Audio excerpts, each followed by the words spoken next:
Okay, ready. 6 o'clock. Uh, Good evening and welcome to the Zoning Board of Appeal meeting of Wednesday, June 10th, 2020. This is a virtual meeting, and basically this is our first virtual meeting. We do have the board members here.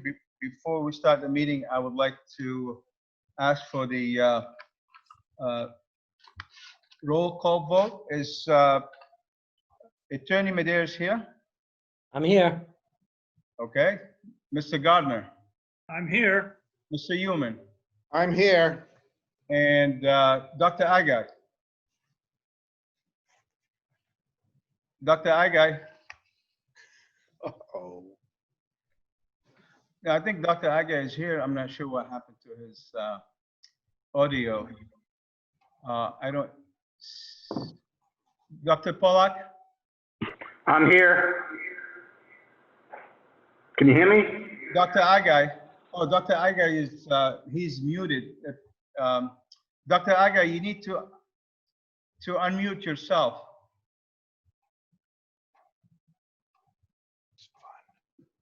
Uh,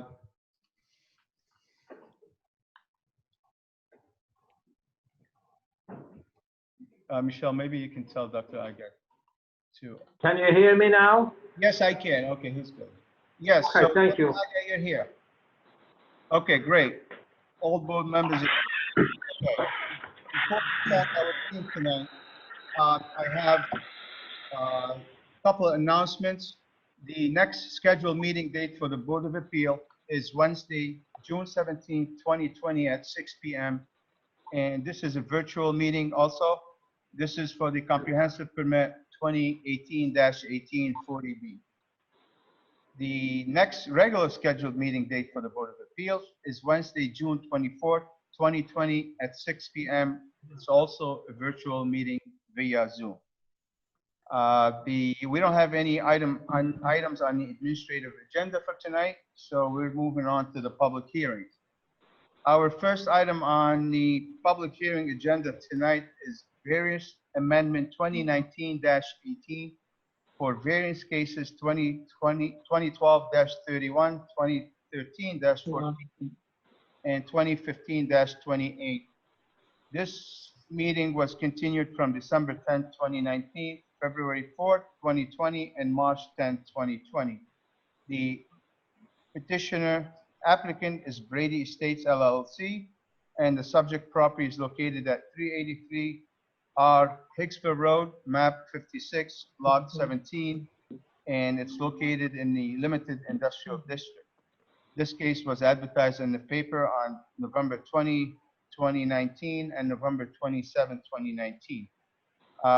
We did have a meeting, the last meeting we had for this petition. I think Attorney Medeiros was the chair. I wasn't at that meeting, and there was some information that was asked for the petitioner to provide and to contact the town council for the information, and nothing happened since then. We didn't have any meetings for the continuing 3 months, but tonight we do have a request from the applicant's attorney to continue this hearing to the July, I believe, to the next available meeting in July. I do have copy of the request from Attorney Regnals. Is it? I think, Michelle, you did give me a copy.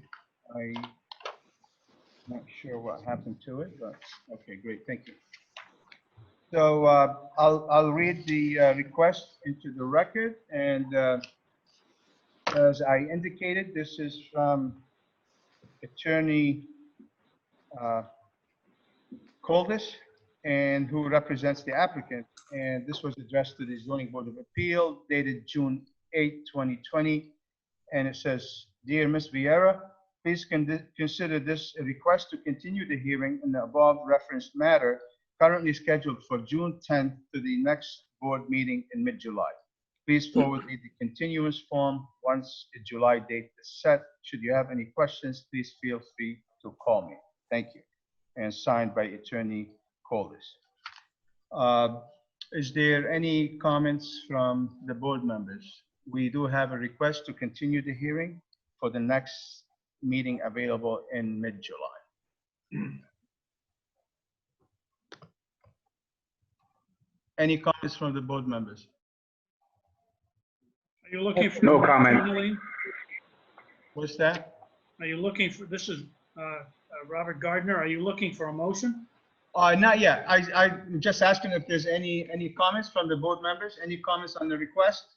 Okay, No comments? no comments from me. Okay, and this is a public hearing. I'm not sure if anyone is in the public. Michelle, maybe you can help me on this. I see some of the names. Is there anyone from the public that I didn't get any questions or requests or chats? So I don't think anyone, if anyone from the public is here for this hearing and would like to Scott come, Pearson. Scott Pearson speaking. Can you hear me? yes. So Mr. Pearson, right. There's a request to continue the hearing.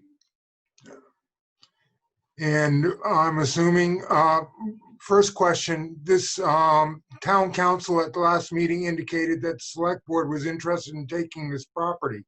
Has Yes. there been any information in regards to that? Yes, they are interested in taking the property, correct. And this is the position of the town.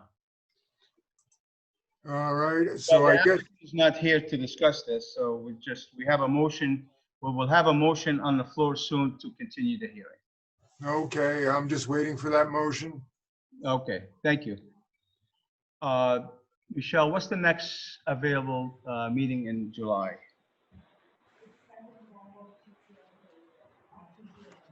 We'll keep it for Wednesdays. July 8th? Put them on July 8th. Okay, so I need a motion to continue the hearing to Wednesday, July 8th, 2020.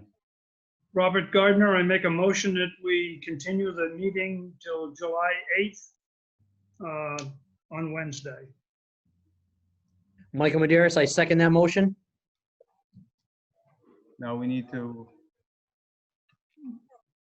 and this is me, all in favor, I say aye, so we all, All right, yeah, Aye.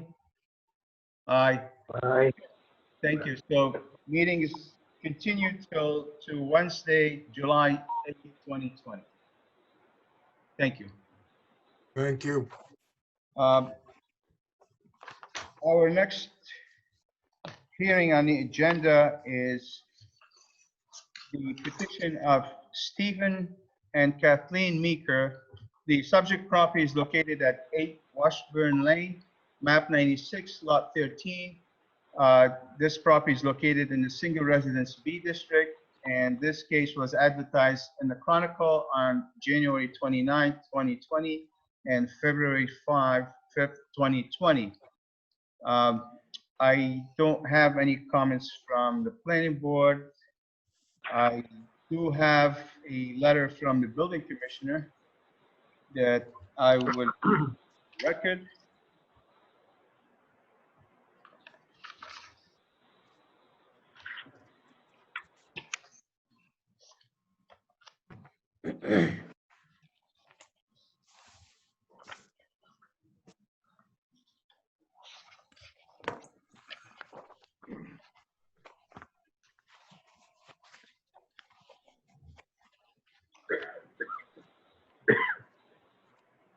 For some reason, I don't see it in the packet.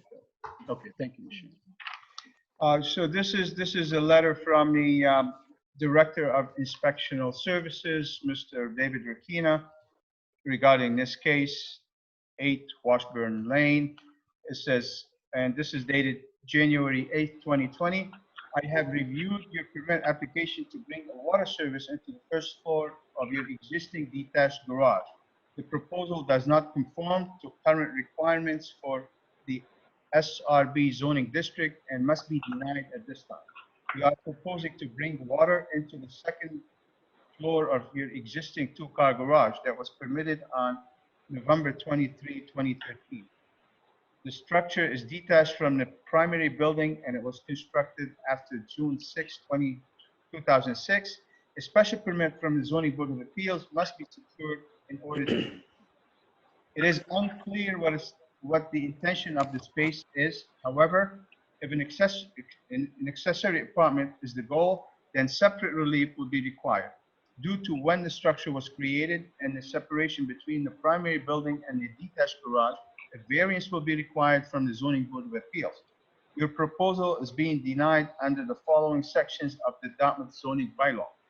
Article 8, Section 375-8.3B, special permit uses. The special permit from the Zoning Board of Appeals is required to bring water and plumbing into detached accessory building constructed after June 6, 2006. Article 8, Section 375-8.2B3C, accessory apartments. An accessory apartment must be connected to the primary structure by conditioned space in such a manner so as to maintain the appearance of a single-family residence. Your detached garage was constructed after June 6, 2006, and will be required a variance from the Zoning Board of Appeals to proceed if an apartment is your goal. The subject dwelling is located in the Single Residence B zoning district. Respectfully, David Ricchino, Building Commissioner, Zoning Officer, Enforcement. So this is the only letter that I have from on file, and this is a denial letter from the building commissioner, and there's nothing else. I see here from the Board of Health that permit will be required to connect waste piping to septic tank. Building cannot have any habitable or commercial use. That's from the Board of Health. From Conservation, permit required for connection of waste piping to septic system. That's all I have. And we do have a list of the abutters list here. I like to have a motion to waive the reading of the abutters list. Robert Gardner, I make a motion that we waive the reading of the abutters list. Michael Maderis, I second that motion. And Halim Chuba, aye. So we're waiving the reading of the abutters list. We do have a abutters list available at the office of the Zoning Board of Appeals. If anyone wishes to look at it, it's available. You can contact Michelle during business hours. We do have Attorney Bullard is here to representing the applicant, I believe. Attorney Bullard, the floor is yours.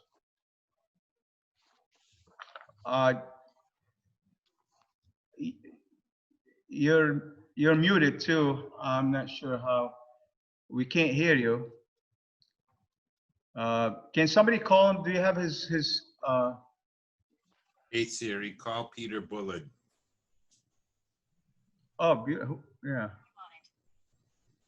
I found 62 matching contacts. Could you be more specific?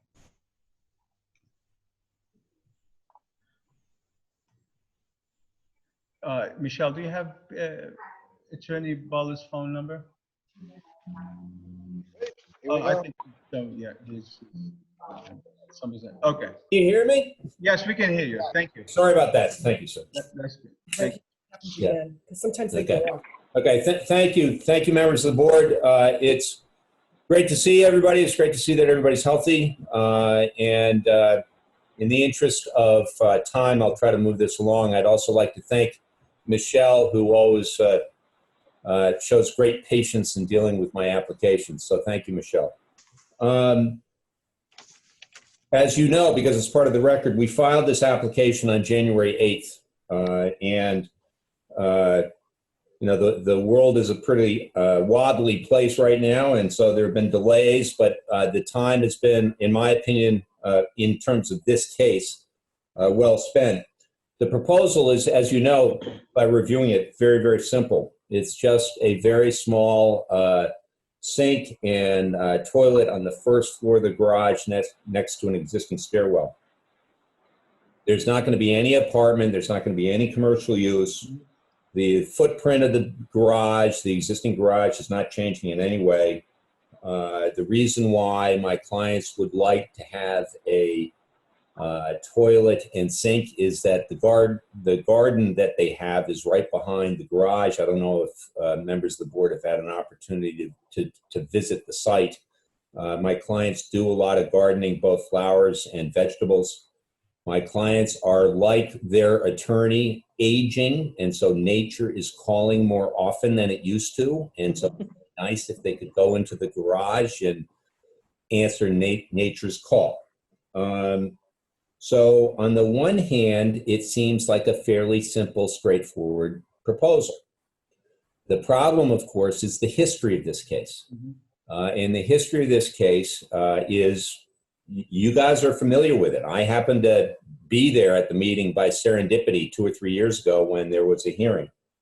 And because of that, my clients have had a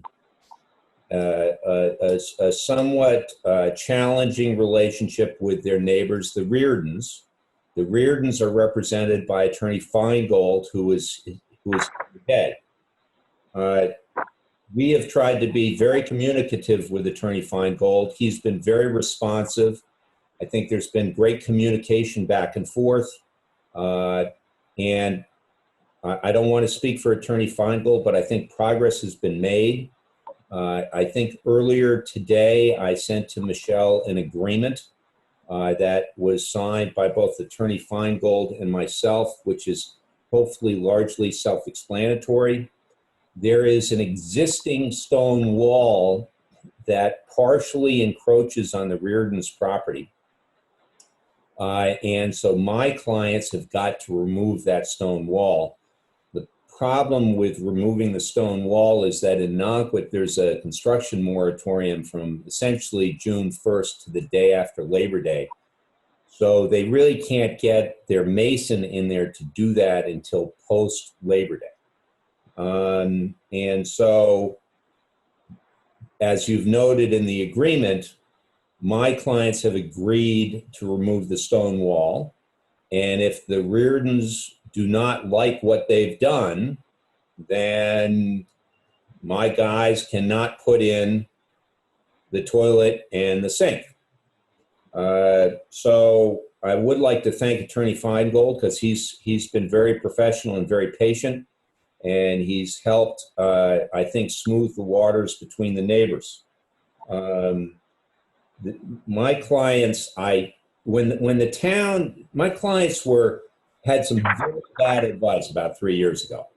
And when the zoning board told them to do things, they ended up doing it, and they've been very contrite. And they've tried to do what the town has asked them to do. I think my clients have a new team in place. In particular, they have Tom Hardman as their engineer.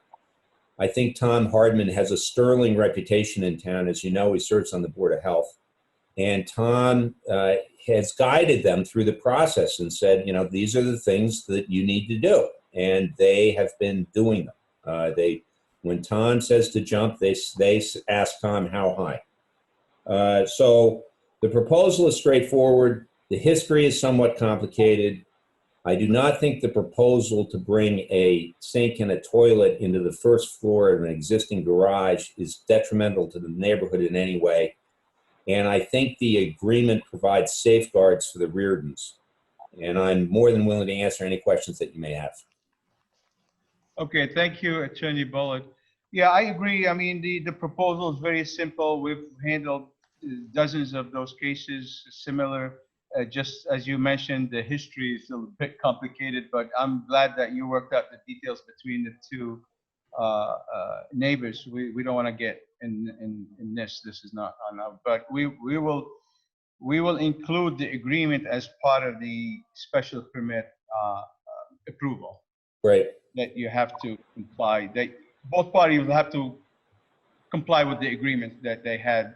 Their attorneys prepared for them. So, as far as the application, I don't have any questions. So, just to make it clear, we're only asking for a toilet and a sink on the first floor of the existing garage. So we all on the same No questions from me. Any questions from the board members? Robert Gardner, no questions. Michael Maderas, I just have a quick question. Is there a second floor to this garage as it currently exists? Yes, there is, and all that second floor will be used for is storage. Maybe my client, maybe he'll put a desk up there. I don't know, but there's no way that's going to be inhabitable in any way. All right. So if we put a restriction that it's not to be used for residential purposes, you're okay with that? Oh, absolutely, 100%. Okay. Yeah, I think the original application on the building permit application, when I read the case, the original permit application for the garage showed the storage on the second floor. Right. But Michael's asking that question in part because of the history, I think. No, I understand. Yeah. History that they had to go back and take all the plumbing out that they put. Bingo. Yeah. We got that. Yeah. Thank you. Any questions from the other board members? Dr. Agai, Dr. Pollack? Attorney, No, thank you. Dr. Agai, do you have any comments? No, thank you. All has been done, but my computer doesn't work, so let me try it one more time. I'm unmuted. No comment. Thank you. Can you hear me? Yes, we're good. Thank you, Dr. Agai. Okay, you're welcome. Dr. Pollack? Yes, no questions. Dr. Attorney Bullard crossed his I's, crossed the T's and dotted his I's. Everything's okay. Thank you, Peter. Thank you, Doctor. This is Alvin Newman. I have no questions. Okay, thank you. This is a public hearing. Anyone in the public who's here for this case that would like to ask questions or have any comments? Chairman? Can you hear me? What? Can you hear me? All right. You know, I have my Zoom. Bob, I can hear you. I'd like to emphasize only 2 points. First of all, the Meekers through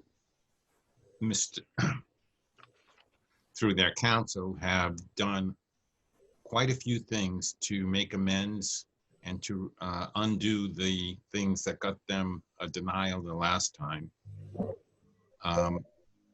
And it has been a pleasure to work with Mr. Bullard. We worked things out. It took a little time, but we got it done. I need to emphasize that my client's consent to this special permit does not imply or constitute an agreement to do any more in the future on the second floor by using it for residential purposes or a school or a dining school or for entertainment or anything like that. The consent is limited to the 4 squares of the agreement. A toilet and a sink, that's all. Yeah, yes, agree. Thank you, Mr. Chairman. Thank you, Attorney Fingal. Any other comments or questions from the members, from the public? Seeing none, I think what we'll keep the public hearing open just in case we have to communicate with the attorneys. Any comments from the board members before we look at the findings? Robert Gardner, no comment. I have one other comment. There seems to be a little bit of a discrepancy, and for the record, it's Michael Maderas, and maybe Attorney Bullard can rectify this for us. The last time, not that it's completely relevant, but I just want to make sure that we're consistent as a board. The last time there were findings that were made by this board, we determined that this property was in a flood zone. It was in a VE, AE, and X flood zone. And the application that was filed by the applicant says it's not in a flood zone. The application was filed this time around. So I just wanted to know, is it in a flood zone or is it not in a flood zone? And Mr. Chair, if you don't feel it's all that relevant, it doesn't really matter. We can, we don't even have to address it, but our board did make findings that are on the record prior, which said it wasn't a flood zone. Let me look at the site plan. I mean, if it's in the flood, oh, we don't have a site plan. That's fine. Okay. We only have the architectural. I can't tell if it's in. I honestly, I don't think. No, it's, I think we do have a site plan. We have a site plan, Mr. Chair. Oh, you do? Yeah. Just give me 1 second. Let me see if I can read. Yeah, it is. It's in the flood. So. It is. No, All right. a portion. No. Well, I'll take it back. So, a portion of the property is in the velocity flood zone, and the other portion is in the flood zone. But there's no living space. I don't consider the garage as to be habitable space by definition. Nobody is there. It's a garage, but has a toilet, so it's fine. Thank you. Any other comments from the board members? Robert Gardner, I have none. Michael Maderas, no comments. No further comments. Alvin Newman, I have no comments. Okay, no comments.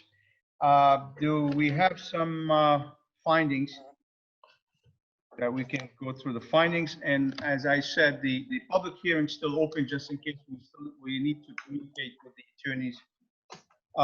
So the locus property at 8 Washburn Lane, also known as Assessors Map 96 Lot 13, is located in the single residence B district and flood zones VE, AE, and X. Yes, so you're correct, Mike. It's in the flood zone. The petitioners have owned the property since January 13, 2009. The subject property is served by town water and on-site sewage disposal system.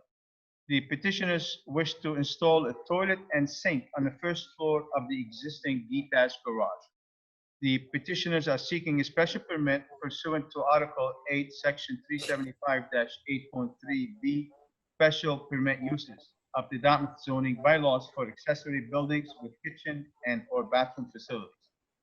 The existing garage structure is a detached accessory structure located south of the existing dwelling on the property. The petitioner seeks to install one toilet and one sink in the first floor of the garage for convenience purposes associated with their gardening and other residential uses of the property. The Zoning Board of Appeals finds through a review of the submitted building plans that the nature of the proposed plumbing, wiring, and floor layout is proposed in the manner so that the existing garage structure could not be used or converted into an additional residential unit. The Zoning Board of Appeals finds that limiting the bathroom facility to a toilet and sink only is in line with meeting the criteria of Section 375-8.3B, accessory buildings with utilities of the Dartmouth zoning bylaws.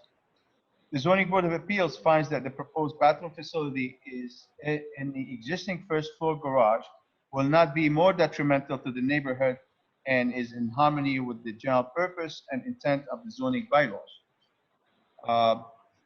Any other findings that you might think is relevant? I think it's good. I think we covered everything on this project. Michael Maderas, I think it's fine. I don't have anything to add. Robert Gardner, I concur. Attorney Human, I have nothing to add. Dr. Igai, No comment, nothing is on, no toilet, nothing on the second floor. right, Not even a, correct. okay. We'll go through the conditions. And Dr. Pollack, any comments?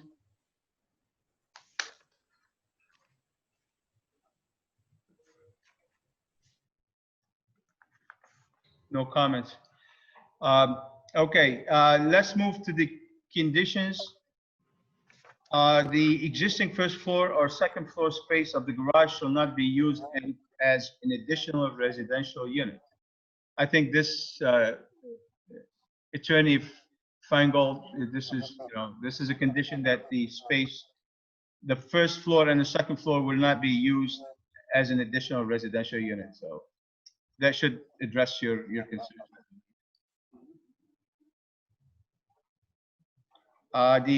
He's muted. The applicant shall secure all permits from applicable departments.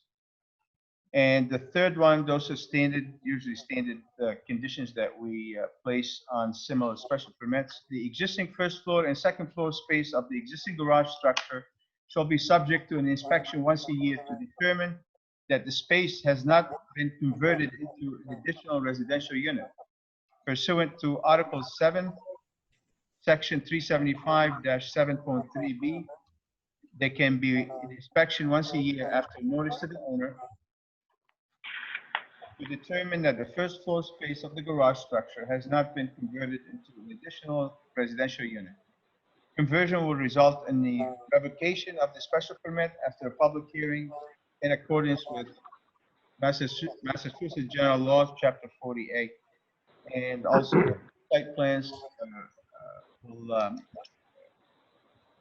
indicate the site plan date and scale prepared by an architectural plans, what was submitted with the application as the plans of records. I think we're good. I think we covered everything that we need to. Any comments or any from the board members for the conditions, on the conditions? Michael Medeiros, Mr. Chairman, I think there needs to be some reference to this agreement between the parties. Sure. I mean, we can mention the agreement that the party will have to. Well, I think you indicated that both parties would have to be compliant with the terms of this agreement prior to the issuance of a permit, of a special permit, not the special permit, excuse me, prior to the issuance of the building permit. No, I think that would have to prior, or because there's some conditions after the bathroom or the. I'm not sure if we really want to get, this is an agreement between two private properties, right? Well, I'm only saying it because you suggested it earlier. That's Right, all. but now that I'm thinking, I'm looking into it, what do you think? I mean, how about? To be honest with you, I think it would be a lot cleaner if it were not hinged on it, but we have an understanding that, and I think Attorney Feingold made it clear that the only reason that the Reardons have agreed to not, I would say, object to this or have any opposition to it, to their petition, is that this would not be utilized either on the first floor or the second floor as a residential unit, one, and two, that there's nothing more at this point than a toilet and a sink. Absolutely, and that's the application that it is in front of us tonight. It's the installation of a toilet and a sink on the first floor of the garage. Now, we can, if you want to add another condition to say that If I may, Mr. Chair, I don't think I would. I don't want this to be dependent on a private agreement. Right. So our conditions, and the first condition is very clear that says the existing first floor or second floor space of the garage shall not be used as an additional residential unit. And if you want to be more specific, we can add another condition and say this application is strictly for to install one toilet and a sink on the first floor of the garage as shown on the approved plans. I mean, we're being redundant, but this is we can do that. I'm fine with the way it is. I retract what I had mentioned earlier. Okay, and the third one covers the inspection, the yearly inspection from the building, from the zoning enforcement officer to visit the site for inspection once a year after notifying the owner.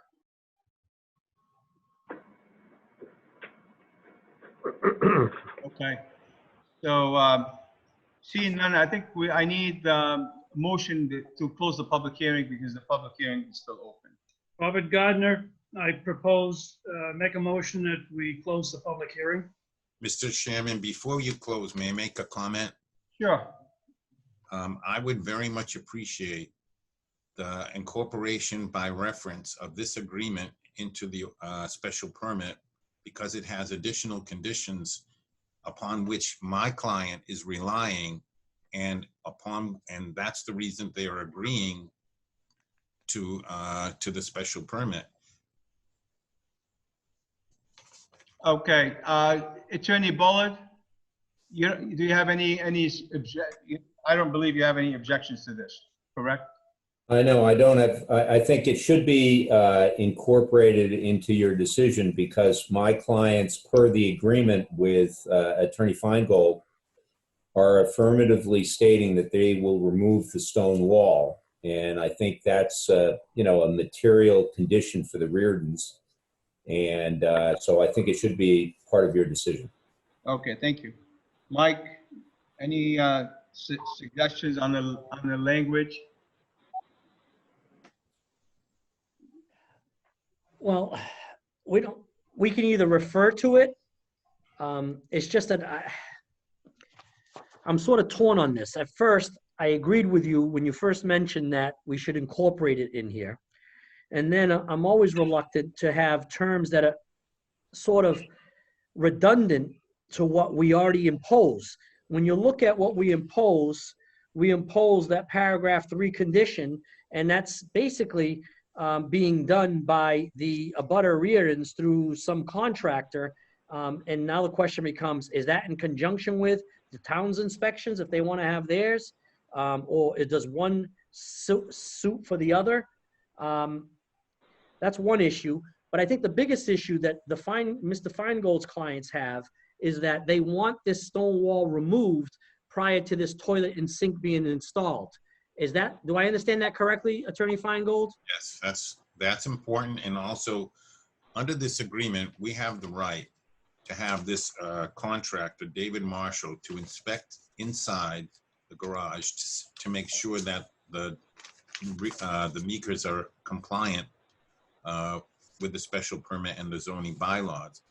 Under the special permit language that has been recited, there's only an inspection once a year. This is in addition to the building inspector going once a year. And it's important that that be respected. Okay. Attorney Medeiros, I think both attorneys represent the applicant and the both parties. They're both in agreement. We can reference the agreement as part of the special permit that the special. Actually, I would make it a condition, to be honest with you. Right. It'd be a fourth condition that each of the parties be required to comply with the terms of the agreement entered between, and we can list each one of their names, and the agreement dated June 10th, 2020. And this shall be an ongoing condition so long as the garage is utilized by the makers. Now, I don't know whether or not this continues to apply to any successors or anything like that, but I would believe that it would, because it's a special permit only goes to, it doesn't run with the land. It only applies to the current owners, right? I know a variance runs with the land. Special permit, I believe it gets recorded too. I mean, isn't it? It may, but I don't know whether or not it actually applies to successors and interest. Well, let's not just. All right, we could just leave it general. We can leave it general where they have to comply with the terms of this agreement. Yeah. All right. Yeah. So we'll include the agreement as part of the special permit conditions that both parties will have to comply with the agreement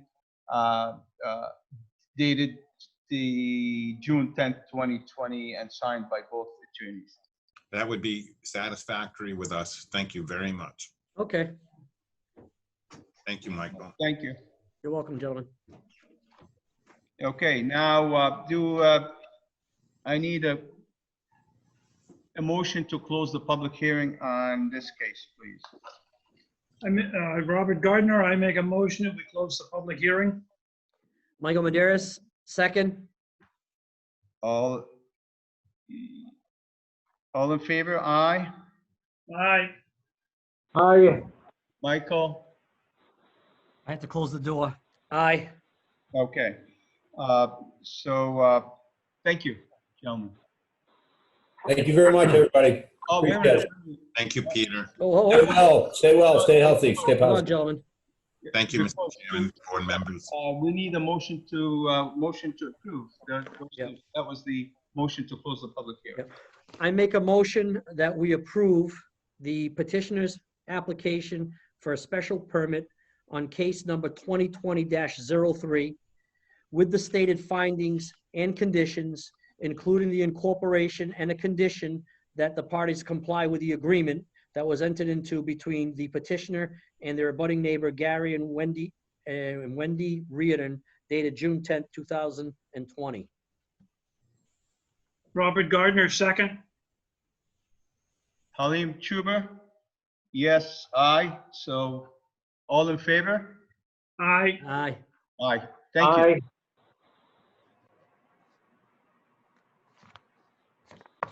Aye. Next hearing on the agenda is the case Thanks, everybody. 2020-05. Before we start this hearing, the voting members on this case are myself, Attorney Medeiros, and Attorney Human. Mr. Chair, can we just take a 5-minute recess? Sure. The zoning, you. we're going to take a 5 minutes recess. Thank you. Zoning Board of Appeals is back in session. Our next meeting on the agenda is case number 2020-05. This is the subject property is located at 757 State Road. And the applicant is Michelle. I can't find my agenda. I think I have it here. Yeah, I'm good. Thank you. Yeah.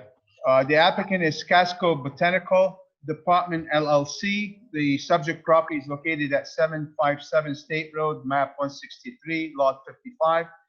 This property is located in the general business district. This case was advertised in the Chronicle on January 29, 2020 and February 5, 2020. We did open this hearing back in March 10, 2020. I do have a couple of letters on file, one from the building inspector and one from the planning director. I will be reading into the file, but the petitioner is seeking a use variance to allow a marijuana cultivation and a marijuana product manufacturing facility in the general business district and aquifer protection district. And this property is located at 757 State Road, as identified on Assessors Map 163 at lot 55. This is in compliance with Article 43, Section 375-43.3, use variances. This is a use variance for a use that is not allowed in the general business district. As I mentioned, we did open that hearing last on March 10th, 2020. We did continue it. We did need some more information, and we need to contact the building commissioner to clarify on some of the definitions. And also, I had a chance to talk to the town planner or the director of planning on this. I do have a letter from the building commissioner, and this is dated February 6, 2020, and it says, I have reviewed your permit application to establish a new marijuana facility on State Road. The proposal does not conform to current requirements for the general business zoning district and must be denied at this time. You are proposing a new marijuana cultivation and manufacturing facility in the former Dartmouth indoor tennis building on State Road. The marijuana use is not permitted as of right in the general business zoning district. Therefore, a use variance must be secured from the Zoning Board of Appeals in order to proceed with your proposal. Your proposal is being denied under the following sections of the Dartmouth zoning bylaw. Article 43, Section 375-43.3, use variances. Except as expressly prohibited in this bylaw, variances may be granted for uses of land not allowed by right, provided that, in accordance with the provisions of Massachusetts General Law, Chapter 40A, Section 10, and amendments or supplements thereto, the Board of Appeals determines that such land or structures cannot reasonably be used as allowed by the zoning bylaw, except that the Board of Appeals shall not grant variances for uses of land in the single residence A, single residence B, and single residence C zoning districts. This subject structure is located in the general business zoning district. Respectfully, David Rukina, Building Commissioner. I also have a letter from the planning director, Ms. Christina Brady, and this is dated February 27, 2020. And it says, "Dear Mr. Tobert, this letter is being submitted to the Zoning Board of Appeals in response to concerns raised by comments I supplied on the signature sheet for the planning department sign-off of the application variance/change of use variance application for case number 2020-05. The applicant, Casco Botanical Department LLC, is seeking a use variance pursuant to Section 375-43.3 of the zoning bylaw to allow marijuana cultivation and marijuana product manufacturing at 757 State Road. There will be no retail sales of marijuana at this location. My reason for listing the special permit in addition to the site plan review requirements for the planning board was to ensure that site items identified under 375-4.4 standards for granting special permits are covered within the review process. These items can be covered under the ZBA process or the planning board site plan review process, so long as they are addressed by the applicant. Please do not hesitate to contact me with any further questions or concerns regarding this matter. So, just to refresh your memories, at the last meeting, we opened the hearing and we had the applicant was here and the attorney, they presented the project. And at that time, this is an application for a special, for a variance, for a use variance in front of the zoning board. But there were also comments that this application was subject to a special permit from the planning board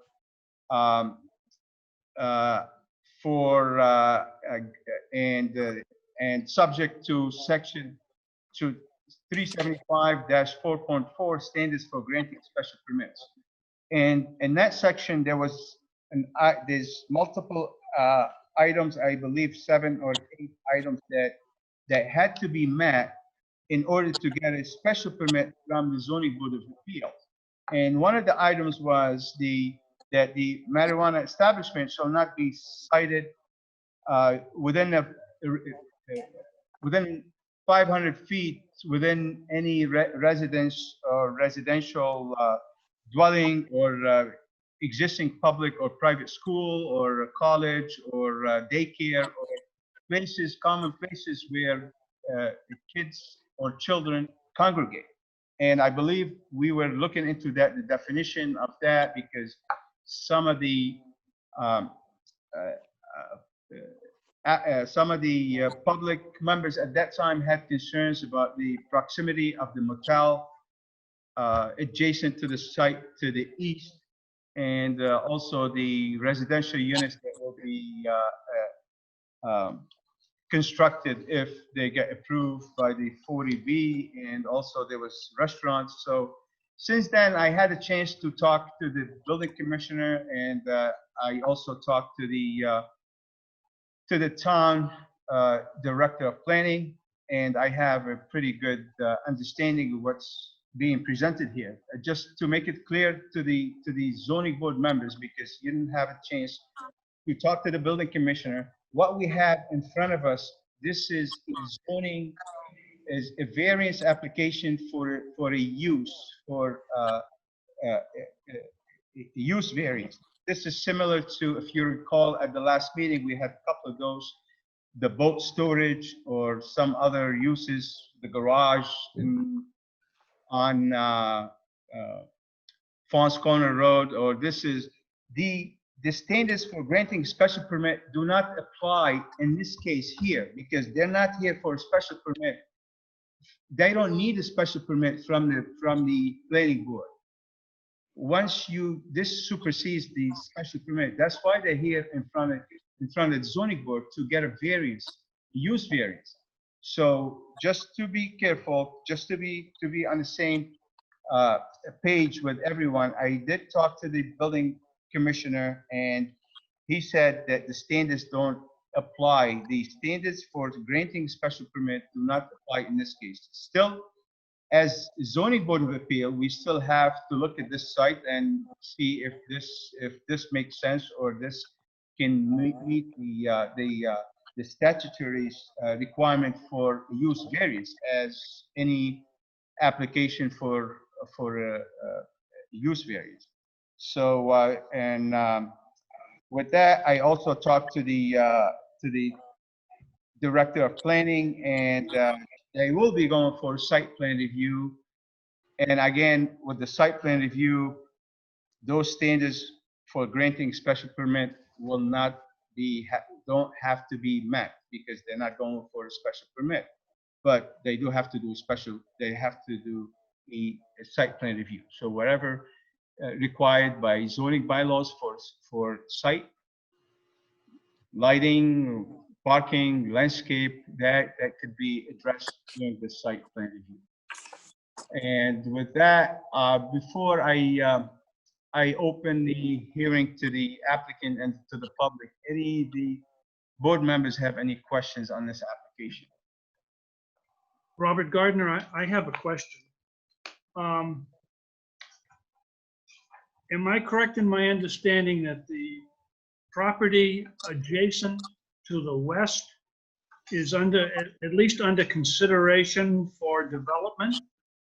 I thought it was housing development, but it could have been something else. And I'm wondering how that's going to impact a marijuana operation right next door to it. Yeah, you're correct, Mr. Gardner. This is the one to the west is the 40B, and that could be there some residential dwellings in 5 years or 2 years or 10 years, or they could be never residential dwellings. But it's not. Again, they're here for special permit for use variance. We need to look at those things, but it's not. They're not required that we need to meet the standards for granting the special permit. I did talk to the building inspector. Some of the concerns were the motel to the east and some of the restaurants, and all those commercial facilities. They're not residential facilities. There might be some kids living currently living at the motel, but in definition, those are not residential structures.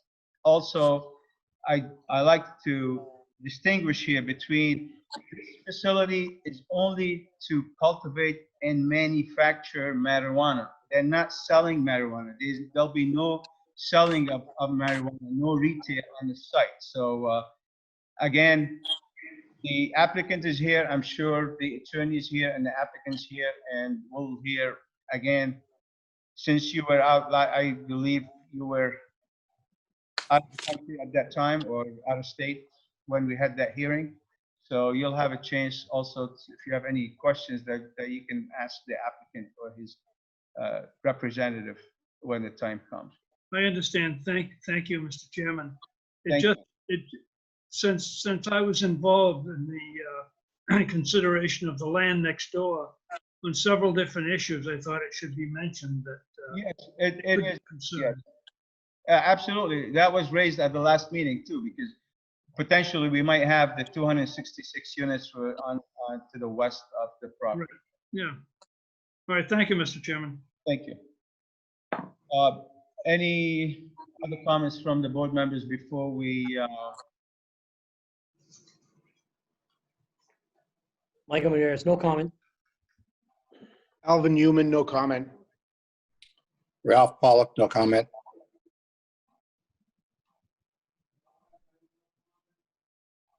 Okay, thank you. Is the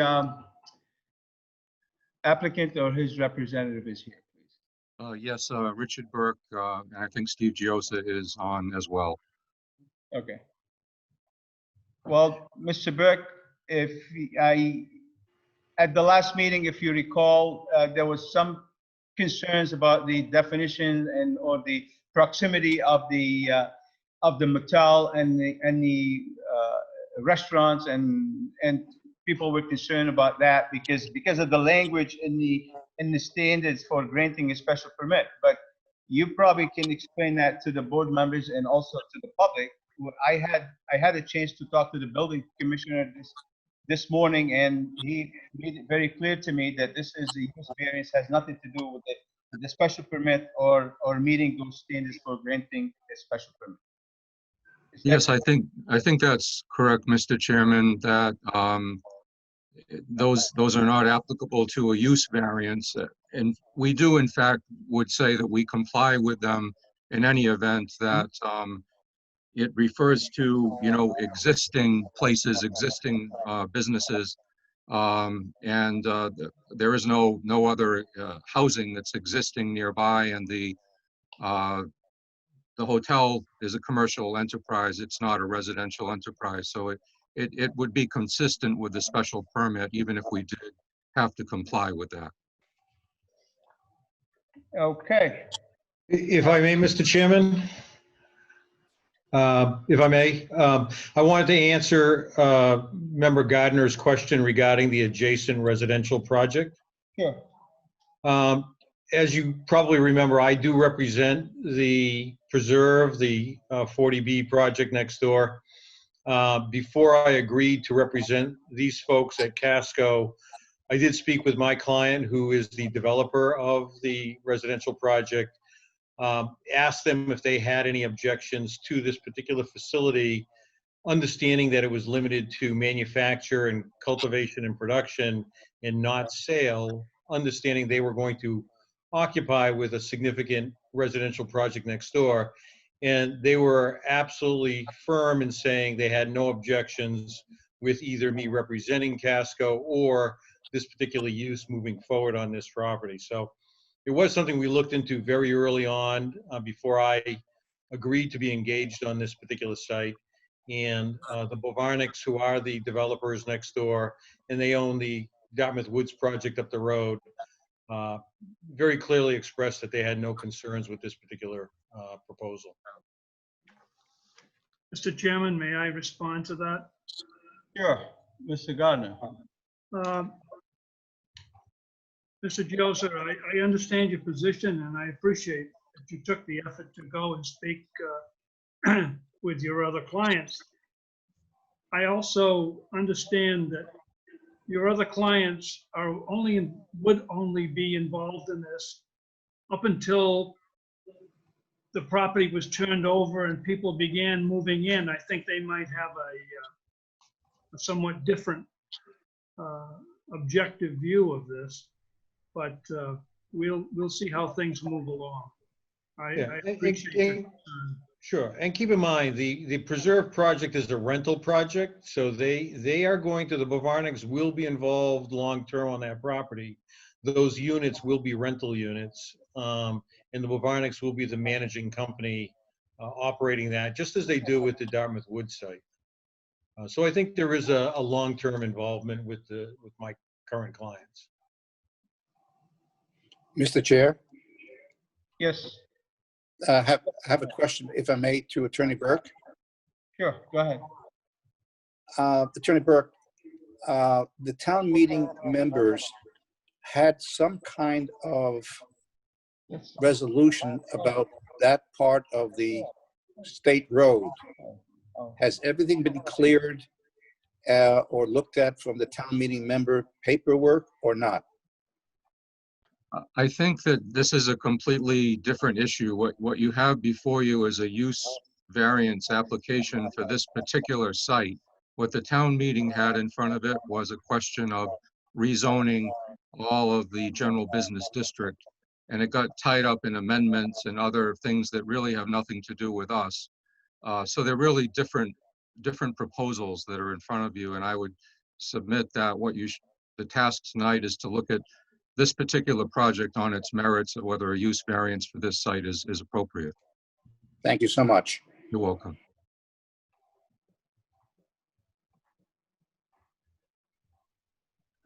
No more questions, Mr. Chair. Okay. Any more questions from the board members for the applicant? No. Any questions from the public? Anyone here would like to voice their opinion either in support or opposition for this case?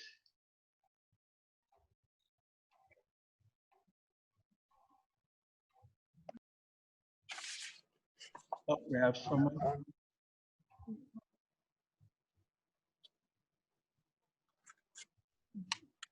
They're muted. Sure. Gabrielle, Gella? Michelle? Is there? Sorry? Oh, no, maybe not. Are you voicing your opinion regarding this case? No, sorry, I was just invited in. Sorry, I thought you called my name. I'm sorry. Oh, thank you. I guess seeing none, we'll keep the public hearing open, but I do have a couple of questions for Attorney Burke. So I'm not sure if your client is here with us. I know they operate another facility, right, in New Hampshire or In Maine. Yeah. Maine. And I think Edward Phipps is on the Zoom, I believe, as well. I think he's listening in. Yes, Mr. Phipps. I do have a couple of questions. One has to do with I know you did with the presentation at the last time, and what are your plans to control the odor from the building? This is one, I'm not sure what kind of filtration are you using. And I was told that there's different filtration. Charcoal filtration is the preferred one, or something. Is there? Maybe you can try to explain to us what kind of filtration you'll be using within that facility. Absolutely. We do use our charcoal filtration. We also seal the rooms properly when we build them to construct them to contain the environment, which also helps keep ambient air from escaping the rooms.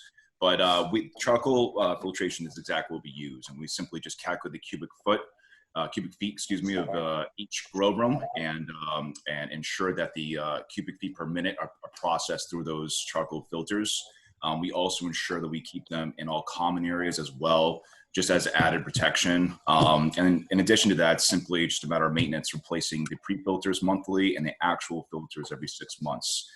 They're recommended to replace yearly. We try to stay ahead of it and do it every 6 months to ensure no odors escape the facility. That's what we do up here in Maine currently. It's what we do down there. And I was told that the charcoal filtration is the preferred method of controlling odor, is the best one. Is that correct? Yes, it's very effective. As long as you're making sure you keep up with the maintenance and ensure that the fan that is pulling the ambient air through is a proper magnitude for the cubic feet in the room. Okay. And this is what you use in your other facility in Maine too? It is, yes. Yep. Yeah, we have 2 facilities, and one of our facilities is actually right next door to a hotel, and we've never had a complaint at all over 7 years there. Okay. I also have another question. What's your plans for the trash refuse pickup from the? I believe you have to use a hazardous material contractors for that, or a special. You do. We actually will be reusing all of our plant waste. We actually make compost out of it. Otherwise, and there will be to some extent waste from the facility, obviously, just by the nature of, but not necessarily plant waste. Our plan for all plant waste is to be shredding it and composting it to use to feed the plants subsequent harvests. I see. So products, the marijuana products, will waste from the marijuana would be used as compost for the inside the building. So, Correct. Yep. And we reuse all the medium as well. So where the roots grow, the soil medium, we reuse that as well. okay. All right. Thank you. Any? Mr. Chairman, I have a question for, I'm sorry, it's Mr. Phipps? Yes. Okay. I didn't have the opportunity to meeting you the last time I was away. But is any of the end product that you produce, is any of that going to be sold or distributed in the state of Massachusetts? Yes, all of it has to be. It will be through wholesale sales outside of Dartmouth, to retail stores that are outside of Dartmouth, excuse me. But all products given state law and federal law has to be sold in the state of Massachusetts. And it's not this product would not, I assume, be sold like over the counter. That eventually, yes, at other retail stores in Massachusetts. We wholesale to stores who then would resell our products to consumers. So marijuana sales are legal in Massachusetts? Correct. Yes, medically and for adult use. I see. Thank you. You've got to be shitting me. You really got to be shitting me. No.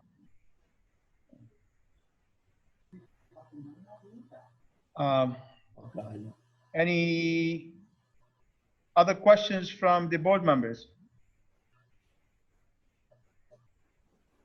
Come on, let's get to a vote. We're talking about a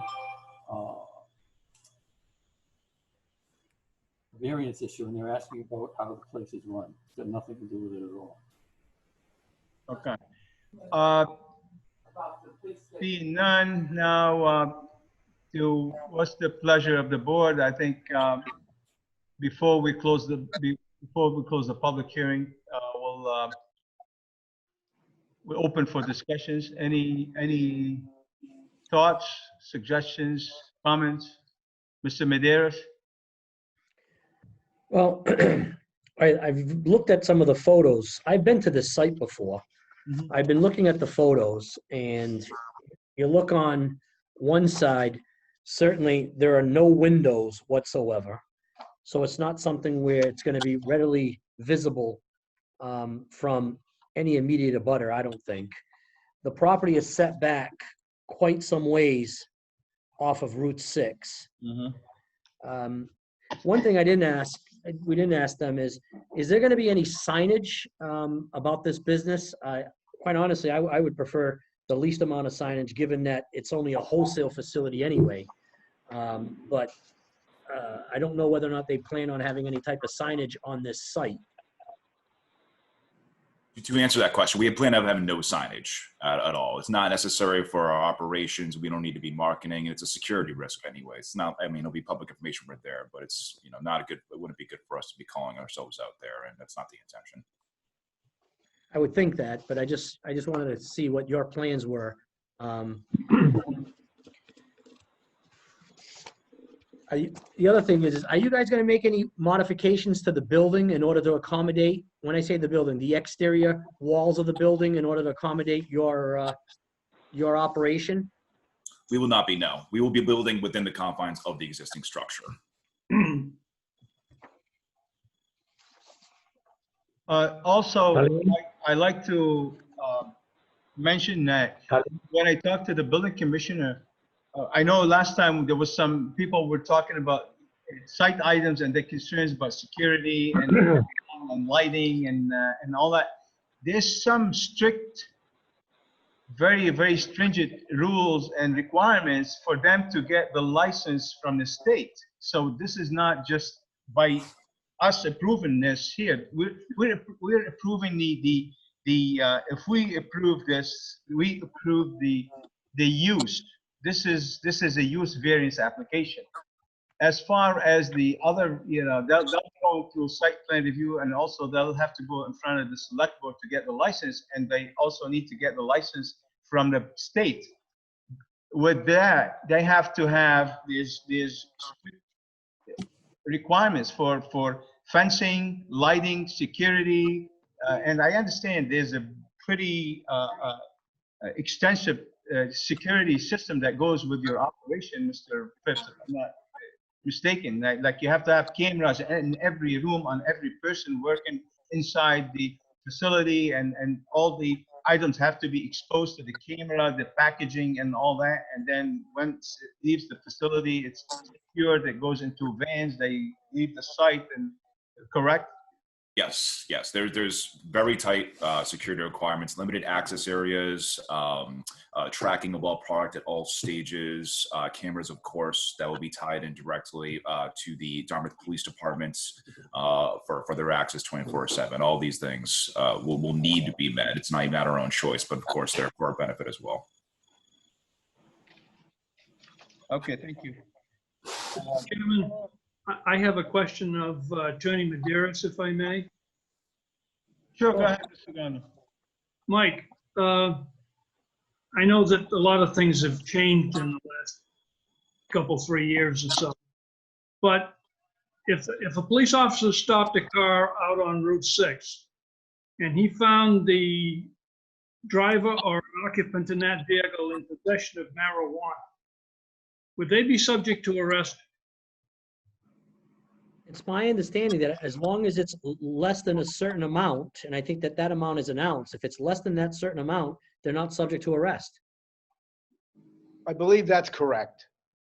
And if anything, they would be subject to any sort of citation? They could get a citation. I believe if they do not have a medical card to support their need for it, they could be cited, and it's a civil infraction. Yes. Okay. Right, thank you.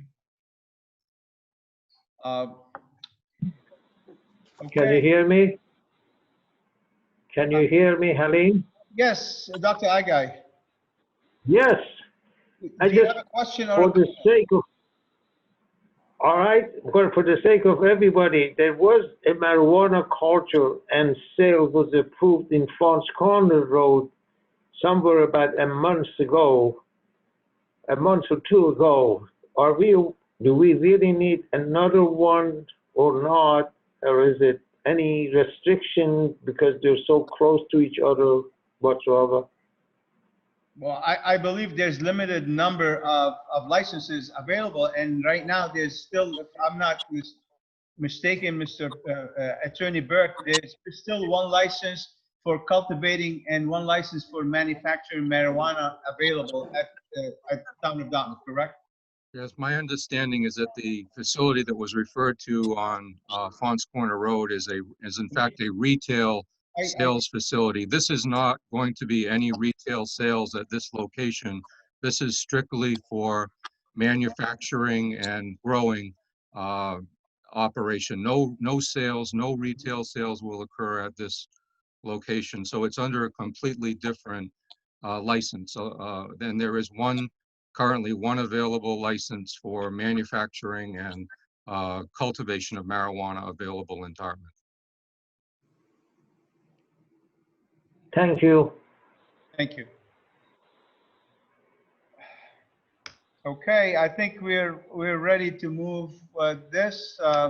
We did hear from the board members. We heard from the public, and we will keep the public hearing open at this time in case we have to communicate with the attorney or with Mr. Fiosa. I do have some findings that we would like to go through, and the first one is the subject property at 757 State Road is identified as map 163, lot 55, and located within the general business district and the Aquifer Protection District. The property measures approximately 3.08 acres. Dartmouth Indoor Tennis Inc. has owned the property since September 1962. The subject property is served by town water and sewer and septic. Town water and septic system on site.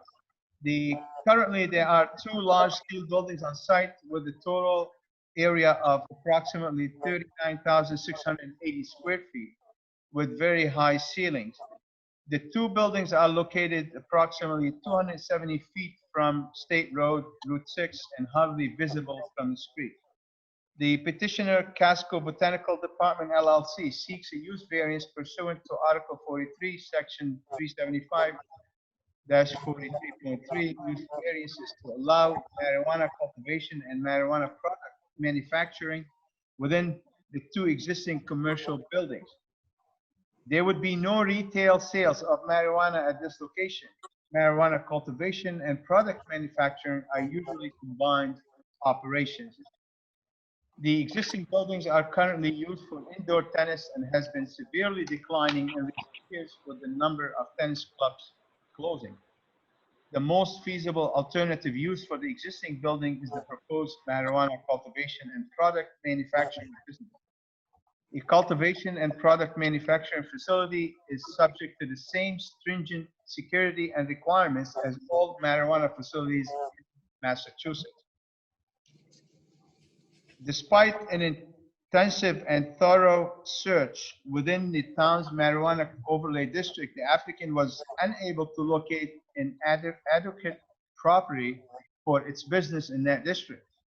The proposed operation would be located 500 feet or more from existing residence, school, daycare, college, university, daycare, library, and any facility where children commonly congregate.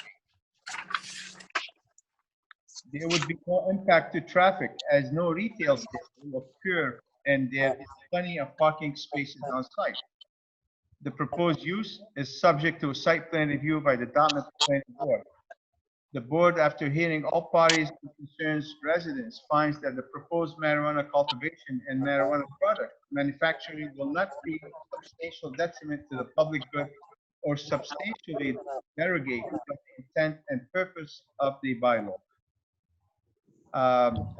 Those are the findings. I'm not sure if any of the board members would like to add any Medeiros, anything that you think, we covered that the building is a large building set 270 feet from the road, being used for use that it's declining and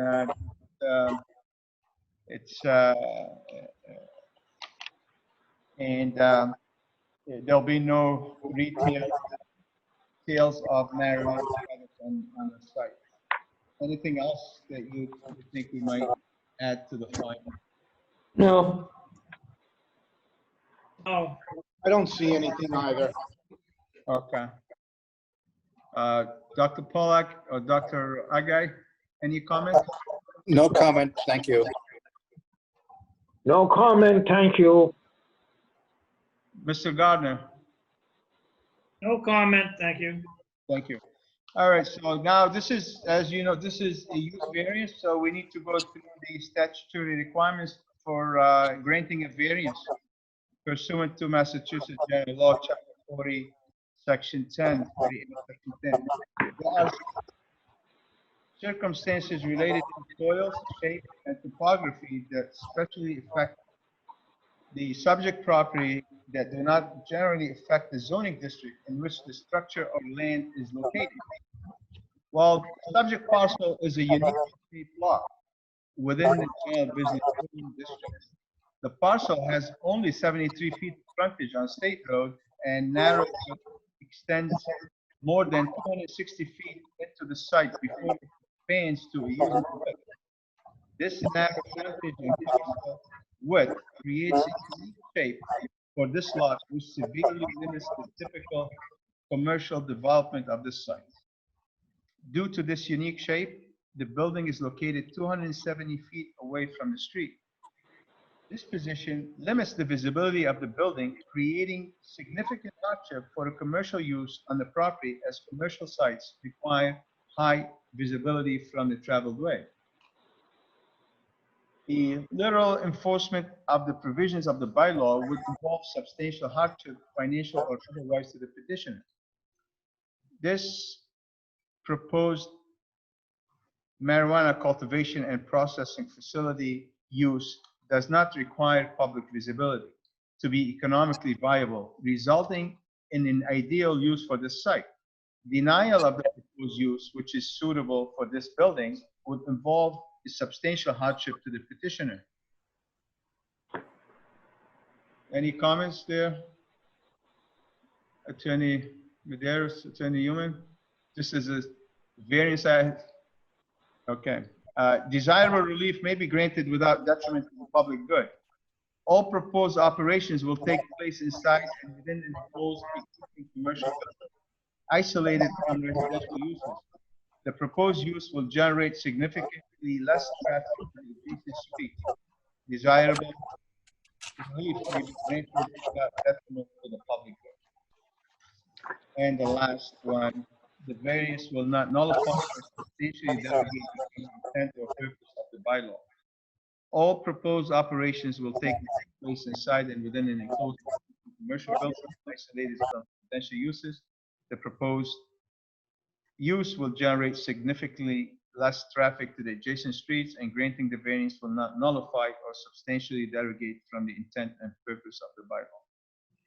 Now, as far as conditions, the petitioner or subsequent owner will secure all of the necessary permits and approvals from all applicable boards and agencies prior to the issuance of a building permit.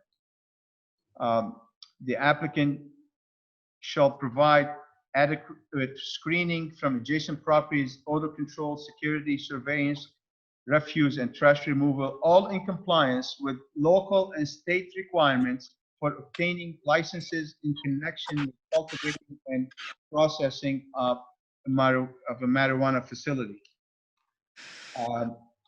The board plan of references would be site tech plans, right? And I'm not sure.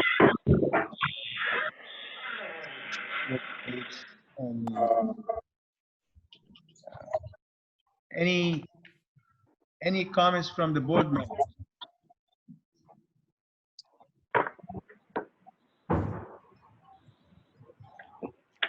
But in regards to the conditions, do you have? No, I don't have anything with the findings of the conditions, but I will say this. This has been somewhat of a difficult case for me. Right. And it's been difficult because I have my own opinions about marijuana, what marijuana is, what marijuana can be to young people, and about the marijuana industry as a whole. But I was appointed to be here and to serve on this board to uphold the laws that are in place in the state of Massachusetts, and more specifically, the bylaws that are in place in the town of Dartmouth. So I've had to separate my personal opinion about the petitioner's business in relation to what the petitioner is asking for in relation to the bylaws that we have in this town and how we've imposed them not only in the past to other applicants, but how we impose them to this applicant and to future applicants. Mm-hmm. So although I have my own beliefs and opinions about the industry, I think that there are numerous variables here that have the petitioner reach the point where they can get the relief that they're seeking. So I guess basically what I'm trying to say is I would support the vote in favor of this, however, with personal reservations. Alvin Newman, I kind of agree with what Mr. Medeiros just said. However, I'm not that opposed to the marijuana industry, but I am familiar with the building and the site. Mm-hmm. And it seems to me that if you have close to 40,000 square feet that was originally tennis court, what are you going to do with it if it ends up being shut down? Mm-hmm. So I can say that I also am in favor of this proposal. Okay. Halim? Can you hear me? Yes. Go ahead, Dr. Agag. So you can hear me now, right? Yes. Do you have something to say, or you're good? No, something to say. Go ahead. I agree with Mike. My personal opinion is different than what is we're here for. Therefore, I would not express my personal opinion here, but basically, in the past, I have been opposed to it. But nonetheless, this is not going to be with this one. I do not want to oppose it because of my opinion. Okay, thank you, Dr. Hagen. Dr. You're Pollack, welcome. do you have something to say? Well, I agree with Michael Medeiros, but I will agree with allowing this to happen. Thank you. Thank you. Mr. Gardner, I haven't heard from you, or you did. Well, I kind of agree with it, with things that have been said, especially by Attorney Medeiros. My personal opinion differs from my professional one. I'm not voting on this case, and it's probably a good thing. But there's a lot I don't understand. But I guess it's going to go through anyway. So what can I say? Thank you. All right, thank you, Mr. Gardner. I kind of agree with all of you in a way, but you know, we have to separate our personal feelings from zoning bylaws. You know, it's not, we didn't create marijuana is use and is legal in Massachusetts, soon will be legal in the entire country. It's the town of Dartmouth adopted the marijuana bylaws, and they allow it. This is whether we turn them down here. This is not the answer, because they still, you know, they can go to eventually build a place or find a place years from now or whatever in somewhere else in the town and still do the business. This is not the question. It's not about whether we like it or don't like it, or if it's good here or not good in this town, or so. It's already in here. What we have in front of us is a very specific site with the building on it, that it's certain size, set, it's in the commercial district that you cannot use for commercial use, because mostly in the commercial district, if you drive down Route 6, you can see all the buildings almost touching the sidewalk. You want to be as exposed as you can be, because this is the nature of the business. So for this use, to have this use inside of a building with no retail, set from the street on a lot that it's really unique in shape.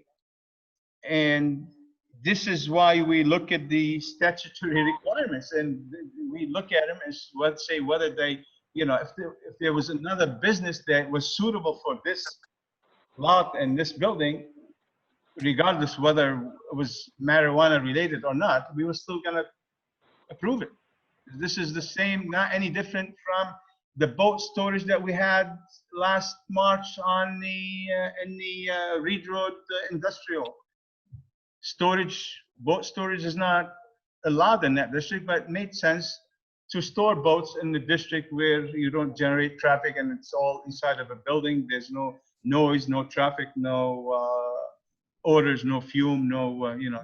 So that's what I wanted to say. You know, it's not about personal feeling. I probably would be with you on that with marijuana. I'm not a big fan of marijuana, but doesn't mean that if someone is, that's their own choice and their own opinion. That has nothing to do with zoning. So with that, I think I'll ask for a motion to close the public hearing on case 2020-05. Michael Medeiros, I make a motion that we close the public hearing on variance case number 2020-05. Alvin Newman, I second that motion. Alim Chuba, aye. Michael Medeiros, aye. Alvin Newman, aye. Okay, great. Thank you. Now we need a motion to, so public hearing is closed. We need a motion to approve. I'll make a motion that we approve variance case number 2020-05 with the stated findings and conditions. Alvin Newman, I second that motion. Aye. Halim Chuba, aye. I'm in favor. Michael Maderis, aye. Alvin Newman, aye. Okay, unanimous. Thank you, gentlemen. Thank you very much. Very much. Thank you. Our next and last meeting on the agenda is the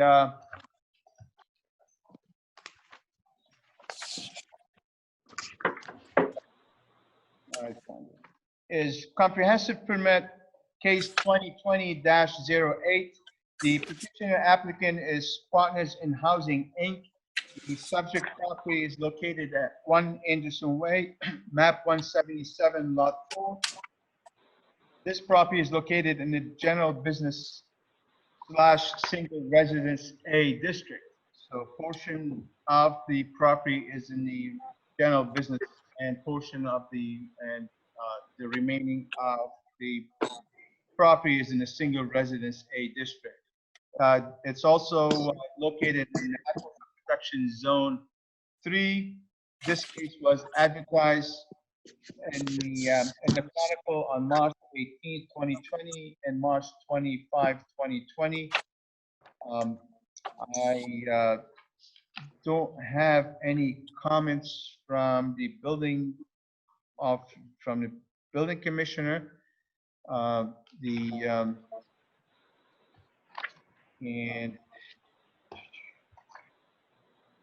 let me see the sign offs here. No comments from planning, no comments from the Board of Health, and no comments from Conservation because this is a comprehensive application. The applicant, the petitioner.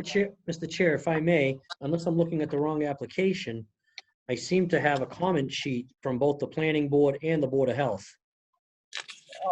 It says no comments at this time. I'm not sure, but I have one here that says it's dated February 24th, 2020.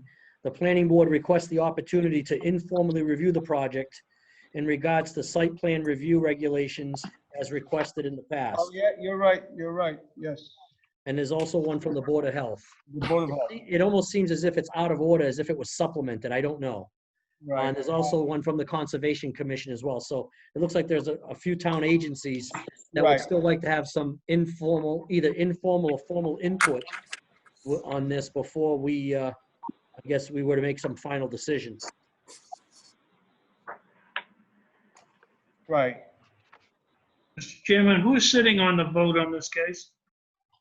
This case is myself, Mr. Medeiros, and Attorney Medeiros and Attorney Human. Okay. Yes, we do have the planning board request the opportunity to informally review the project in regards to site plan review regulation as requested in the past. The health department will need to review food prep and service area prior to construction. Permit is required for food service operations for the occupants, okay? And then the conservation needs to obtain an order of conditions from Conservation Commission before any work can commence. So yeah, we do, it's in the application because there's wetlands on the property. They are within 25 feet, I believe. So, I mean, within 100 feet. So they have to apply for a notice of intent. The conservation also, there'll be an informal review with the planning board for site plan and requirements from the Board of Health for food services. Yes, you are correct, Mr. Attorney Medeiros. So the petitioner is proposing to construct a 7,645 square foot single-story multifamily residence. The structure will be configured into 6 one-bedroom living apartments with kitchen and bath and a 4-bedroom Congregate Living unit. The property is located on 1 Anderson Way and is split in the split zoning district. The southerly portion is in the general business district. The remainder is in the single residence A and also in the aquifer protection district zone. The property is identified on Assessor's Map 177 as Lot 4. The petitioner is requesting waivers from the following zoning bylaws, Article 18, Section 375-18.2, allowed uses. There's a lengthy request for, I won't read all the sections. I'm sure we'll have a presentation from the applicant's attorney where we can go through those sections. And all the waivers are identified in the application, which is required anyways to be identified at the time of filing, and we'll address them. Is the applicant, I believe also I'm not sure if the attorney, is the applicant's attorneys present? Yes, and Ms. North is here too. Good evening. Yes, hi, how are you? So just to let you know, the board members, I was informed today that Ms. North will be who is the town council who is the consultant for the legal consultant for the town on the 40B for the Route 6 project, is also the consultant for us on this 40B application. So thank you, Ms. North, and we would like to hear from the applicant at this time. The applicant's here, or the applicant's attorney. Thank you, Mr. Chairman, members of the board. My name is Attorney Mark Deshays. I'm here tonight on behalf of the petitioner, Partners in Housing, Inc., 501c3 nonprofit corporation dedicated to advancing affordable housing and housing in the southeastern Massachusetts area. As you stated, this is a petition for a comprehensive permit to allow us to develop on land owned by the Dartmouth Housing Authority a single structure on a leased parcel of land. The lease will run from the Dartmouth Housing Authority to Partners in Housing. Partners in Housing will be the lessee of the land, the project developer, and have control over the property. Tonight, I'd like to introduce the members of the team that has been working on this for about, and I checked my records the other day, when I was first called on this by Connie Desmond, who's the clerk of Partners in Housing. It was 3 years ago on June 6, 2017.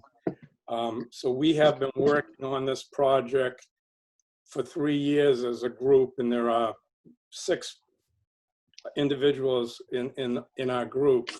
There's Connie Desmond, who is the clerk of Partners in Housing, and I'm going to sort of like give a macro overview. She is going to basically discuss the genesis, the concept, what was running through her mind as she passed by this vacant parcel of land for a number of years. Michael Gagne, who is the president of Partners in Housing, will talk about this collaborative effort to get this project off the ground for the Dartmouth Housing Authority, the Department of Mental Health, as well as his role as Partners in Housing. As part of the process, originally, we started off with GF Engineering as our consulting engineer. And tonight from GF Engineering is Robert Rogers, who's gonna talk about the site, the infrastructure, the project in with respect to the wetlands considerations, the drainage, and the layout on the land. Our consultant architect is Catherine Giardi of, and I always have a hard time with remembering the name, Brown Lundquist, which was the architects brought on probably about 2.5 years ago. We've been working with the architects going back and forth. Catherine is going to talk about how she fashioned this particular structure to fit a rather unique parcel of land as far as its proximity to wetlands, the constraints that we were facing with zoning and the like. Any project of this nature, especially for a nonprofit, needs someone who's going to be the person who's going to put together the funding to make it all happen. And that is our consultant, Gabby Geller of the Women's Institute for Housing and Economic Development in Boston. She has been an indispensable player working with the Department of Housing and Community Development for our project eligibility letter and securing consent that we will be a project that's fundable under the state regulations in Chapter 40B under the Housing Stabilization Fund. And she's putting the money together to make this happen.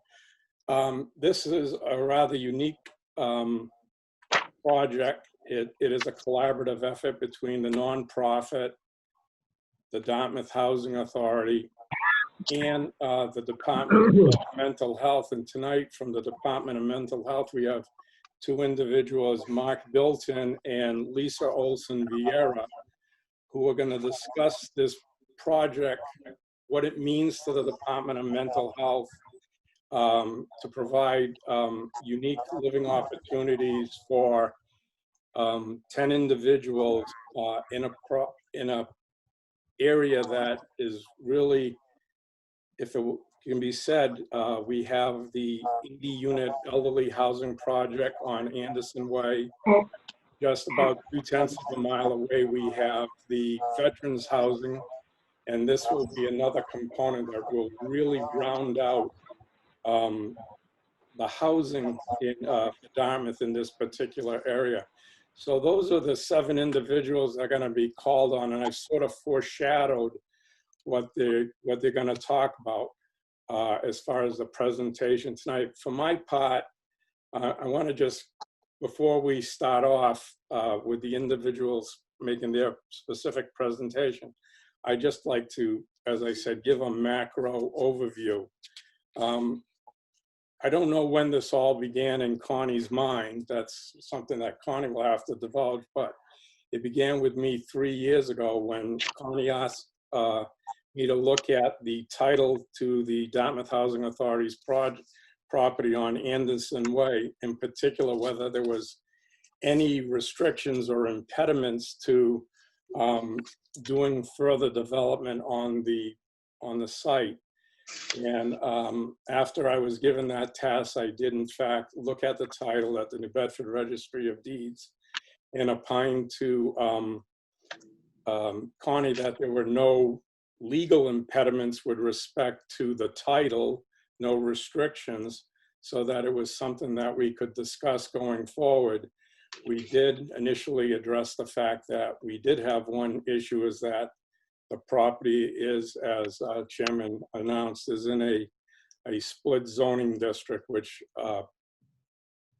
makes it a little bit difficult, but the project was designed and thought out to be a 40B, which will allow us to ask for several waivers, well, more than several waivers. I think it's a page and a half of waivers to make this a reality. Connie, as the clerk and catalyst for Partners in Housing, assembled a team that I've talked about just a moment ago. Connie, additionally, being proactive both in putting a team together to develop this, also went to town meeting and has secured $500,000 of Community Preservation Act funding for this project, which was really a boost, a shot in the arm for us to go forward. To get to the initial facts, we have to basically satisfy some jurisdictional prerequisites for a comprehensive permit. And that is that the applicant has to be a nonprofit, a public agency, or a limited dividend entity. And in this case, the applicant for the comprehensive permit is Partners in Housing, a Massachusetts not-for-profit corporation, which has 501c3 status. The next leg on our on the stool is whether, in fact, the project is fundable by a subsidizing agency.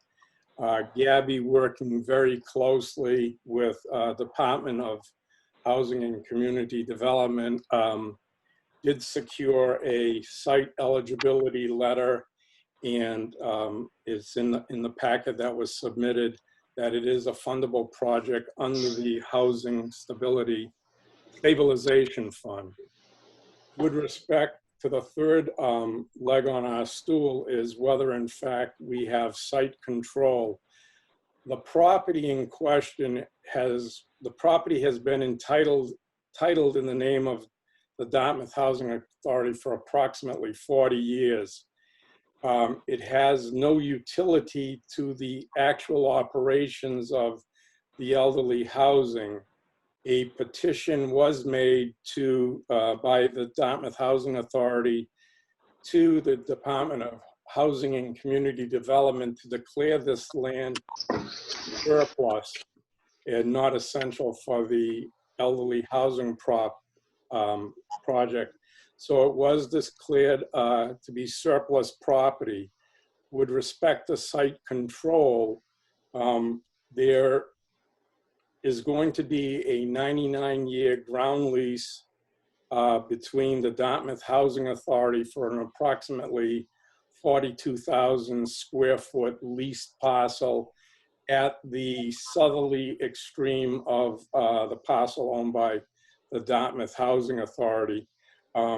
We have been working with our state legislatures to secure this. We do have an opinion from the Department of Community and Department of Housing and Community Development that a 99-year ground lease is something that is viable for their project financing.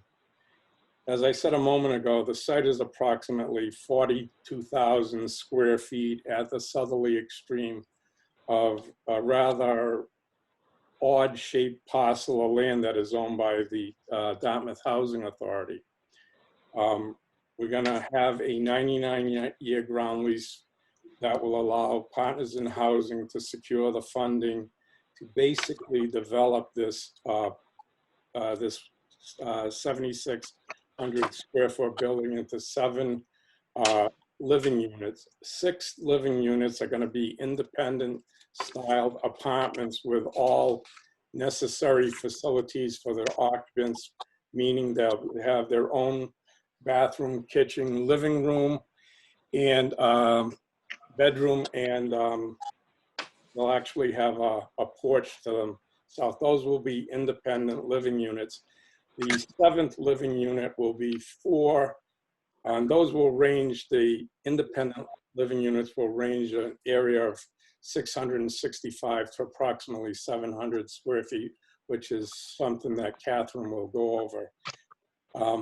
The 7th living unit is going to be a congregate style environment, and the building is going to be separated into basically two wings. The congregate will be 4 living units that will be managed by the Department of Mental Health for those occupants who need more assistance for their activities of daily living. The project, as I said, is on a leased parcel of land. Bob Rogers will talk about the issue of the jurisdictional wetlands. And the sole complicating factor here is the split zoning district, which requires us to seek waivers from various portions of the Dartmouth zoning bylaw. So that's sort of the macro overview. At this point, I'd like to turn it over to Connie for her presentation as to the concept and the genesis of this project. Thank you, Mark. Thank you, members of the zoning board. I promise I'll keep this short and sweet. Mark is right. We've always had a dream of building what is traditionally been known as a 689, which is a type of housing that is definitely run by a Department of Mental Health, and it serves the elderly people and maybe not so elderly people with mental and physically who are mentally and physically challenged, excuse me.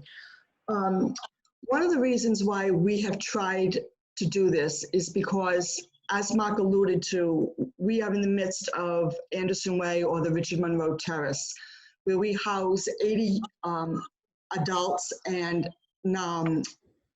under 60 disabled people. And we have always tried to keep our elderly in their own homes for as long as possible. Back in the day, when an elderly person was mentally challenged, they used to call them senile or mentally disturbed, and they'd put them in a home. And if anybody has ever dealt with nursing homes and the cost of care of nursing homes, you know how expensive it can be. So we try very, very hard to work with different services and do everything we possibly can to keep these particularly distraught elderly people in their own homes, in their own communities, with familiarity and with support. Some time ago, I had been working with Mark Bilton from the Department of Mental Health, and that was through another agency that I work with. And we came across this piece of land, and Mark made a comment that it would be wonderful to find housing for this genre of people that is all on one level. There are many pieces of property and many houses scattered throughout Massachusetts that are 2- and 3-story homes. And the problem with that is when elderly age and they're on the 3rd floor, they become isolated. They can't leave the apartment the way they like. They're pretty much homebound. So DMH, and Mark will allude to this later, but DMH has the idea, or had the idea, that if we could take some of these elderly people and put them in a single level home, they would have more units for those clients who aren't quite as immobile. That being said, we went to look at this home in Brockton, run by the Brockton Housing Authority and their nonprofit, and it was exactly what we wanted to do. So the wheels went into motion. We tried to put the people together that would make this team work. We did an RFP for a developer, and that's how Partners in Housing Incorporated became our developer. We got in touch with DMH. You know, is this what we want to do? Can we make this work? We were very lucky to have Brown and Lindquist Architect, because they did Brockton House. So a lot of our legwork was already done for us. That being said, we just went ahead and we started to explore it. And as I sit here and I look at my elderly and my not so elderly as they age, it's such a great feeling to know that, yes, it's only 10 units, but it's the beginning of 10 units. It's not like it's one and done. When these 10 units become available through whatever reason, we can service 10 more people and 10 more people. The town of Dartmouth wanted more elderly housing. Well, we're meeting that. We're going to do more elderly housing the elderly who have many more challenges than they had when this place was built 40 years ago. So the long and short of it is, this is a project near and dear to our hearts.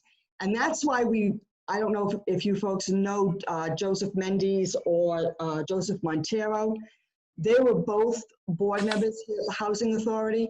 They were both extremely strong advocates for elderly housing, for disabled housing. They served on the board for many, many, many years. Mr. Mendes actually even lived here after he retired. We couldn't think of two better people to name this house after, to keep the dream going. And as I said, the Housing Authority, with the nonprofit and with our team, we are so excited about this project, and we hope with all of the support from the town, we can move forward and get it built. I thank you for your time. Mr. Chair, may I ask a question, please? Yeah, sure, go ahead, make it Thank short. you. 2 points. Number one, I tried today on Anderson Way, on Rose Street, this. I could not find this location. And I went around Kingston Street. I had a difficulty. That's number one. Number two, the question of the elderly is very important. One floor is extremely important.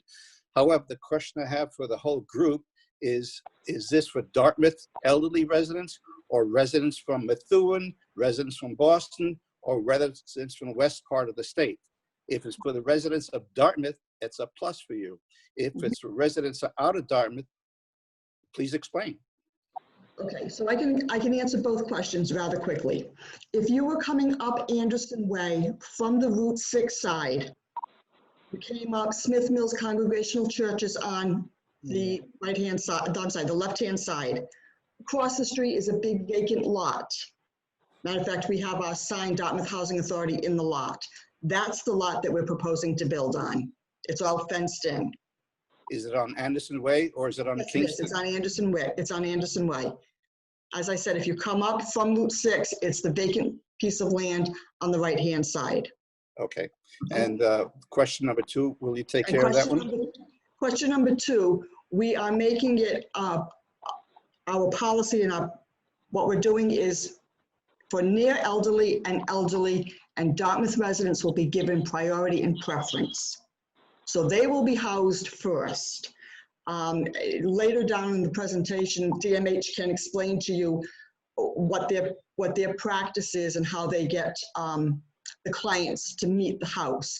But it was a stipulation right from the get-go that we would serve our elderly first. Thank you. Thank you. You're welcome.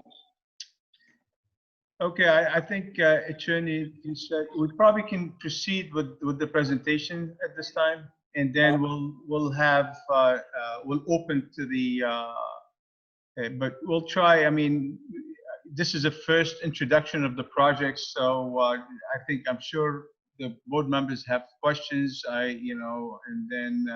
But let's try to get the presentation done first, and then we'll open the floor for the board members and the public for questions. So who's your next speaker? And then Mike Gagne. Oh, Mike. Okay. I did not see Mike as being signed on. I don't see him either, unless there's a phone number. I don't recognize. I don't know. I don't believe that's his cell phone. Maybe he's on his. Mike, can you hear us? If you're on. Yeah. Mike? I think Mike left. Oh, no. I know he was very, very busy in Mattapoisett handling some issues. Oh, okay. But he probably isn't here. I'm sure we'll hear from him. It's not. Oh, you will. Mike was going to address the similar issues as Connie, that Partners in Housing was going to be both the project developer as well as the lessee of the property. He was going to speak to the issue of how all of these units are going to be income eligible, affordable housing units for with priority towards Dartmouth residents. He was also going to discuss how this is going to be for the town of Dartmouth. There's going to be a public nonprofit in a state partnership that was all coming together to make this project happen. With that said, our consulting engineer is Bob Rogers from GAF Engineering in Wareham. They were initially brought in to the project because when I did the title, I noticed that it was done by a surveyor from Wareham, and I got on the phone and spoke to Bill Madden and Bob Rogers, and they said, called back about an hour later, said, yeah, we have some survey data from approximately 47, 48 years ago, and Connie got another member onto the team, and that's Bob Rogers, who's been working hand in hand with Catherine, the architect, to lay down the site and make it work for the building. So with that, Bob, if you could take over. Sure, thank you, Mark. And I don't know, Catherine, if you can bring up just one of the site drawings, or if we would have to share the screen. Yeah, do you mind, Chairman, do you mind if I share my screen so that you can see the documents? No, go ahead. Just maybe that C5, the grading and drainage, Catherine. Mr. Rogers, I don't mean to, if you can make it brief, because we'll probably have questions later, but we're trying to get Sure, that's fine. Tonight, so we can give everyone a chance to speak, and then we'll Yeah, certainly, Mr. Chairman. Thank you. So as Mark stated, this is about a 1 acre piece of the overall 11 acres. And so we do not have a natural wetland on this property. What we have is a jurisdictional detention basin. Mm-hmm. So what you see with the wetland flags and the pond, I don't know if you see that, but so it was a detention basin that was constructed in the 70s. And so based on the age of that, it becomes jurisdictional to the Conservation Commission. And so, however, it works to our advantage.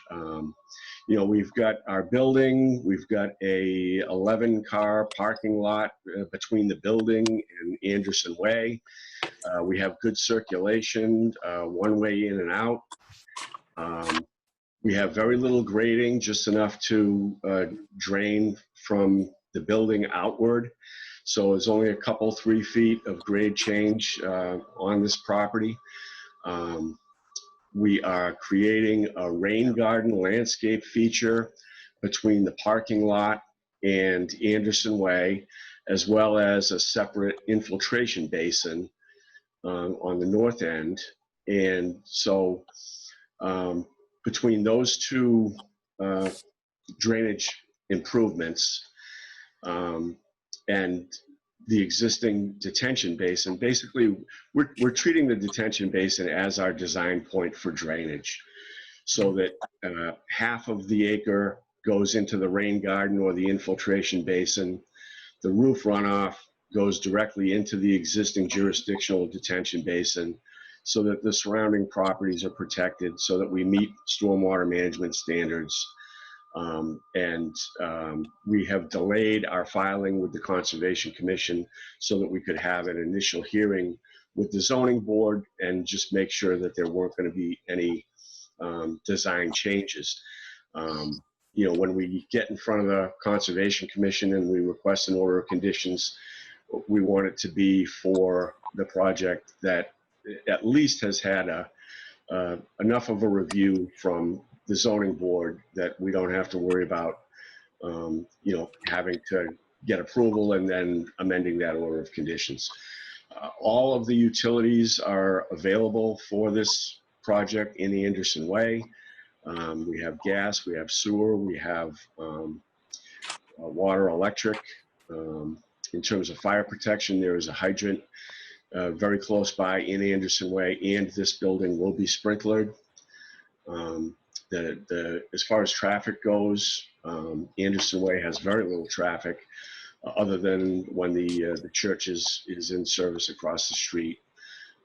This type of facility, the residents will not have their own cars. The parking is for the employees that work at the facility, visitors, deliveries, that sort of thing. So we've got 10 spaces with a couple of handicaps, and then we have a dedicated handicap space on the south end of the building, which will be parking for service ambulances or emergency vehicles only. So as Mr. Chairman asked, I'll leave it at that until there are further questions. Thank you, Mr. Rogers. Mr. Chairman, that sort of gives a, basically, if you will, pardon the pun, a lay of the land, and it is, as Bob says, it's rather level terrain. You can see the uniqueness of the shape, and at this point, Catherine Giotti, the Brown Lundquist architect, is going to basically walk you through the whole concept of the building. Catherine, if you could bring up the rendering, just. Sure. So I just wanted to start with this sheet. You said to keep it brief, so I won't go over this whole sheet, but just to give an idea, especially for people who said they haven't seen the site yet. So this is Anderson Way going up, the locus plan in the center, and our site is to the right where it says number 7 and number 5. So this picture on the bottom left shows the site pretty clearly. A portion of it is cleared and a portion of it is wooded. So that's just a little bit of orientation for you. Just to kind of go back to the beginning. So Connie has had a very thoughtful process in this design. She has toured me around multiple facilities. We've looked at that Brockton facility she mentioned, and we've really come to the conclusion early on that this was supposed to feel like a home. It's not supposed to feel like an institutional building. And so I think that we have been able to achieve that with this design.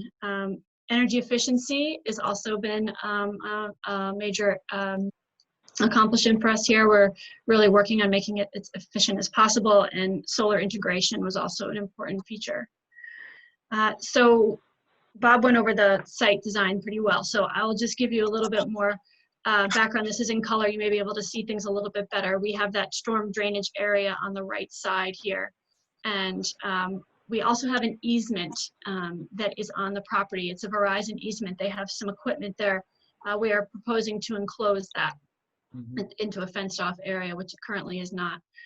And as he said, you come up Anderson Way, you go down into our one-way driveway, go back out through our new curb cut at the north of the property.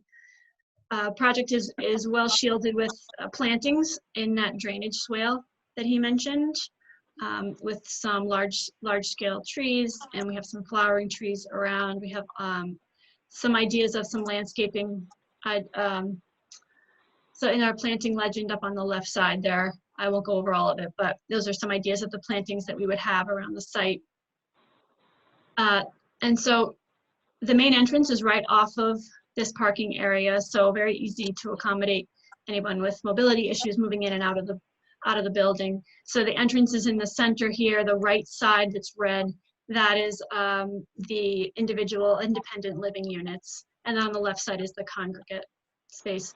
So you can see how, as Mark had mentioned, it's kind of an odd shaped site, more of a triangular site. And so we tried to fit our building in between all these items that I've discussed, the easement, the drainage area. So you can see the setback lines that are indicated in red. So the 50-foot setback we have cleared, the 20-foot setback we have cleared. The back of the building is slightly over the 20-foot setback, so that's where we have about 15'6" in the back there.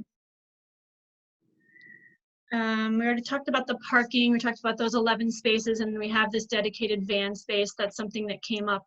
We have met informally with department heads, we've met with the building commissioner, we've also met with neighbors over the past few years, and something that came up in our informal site plan review was this van space. So we've integrated that into the site to make sure that the dedicated van for the property has a place to park.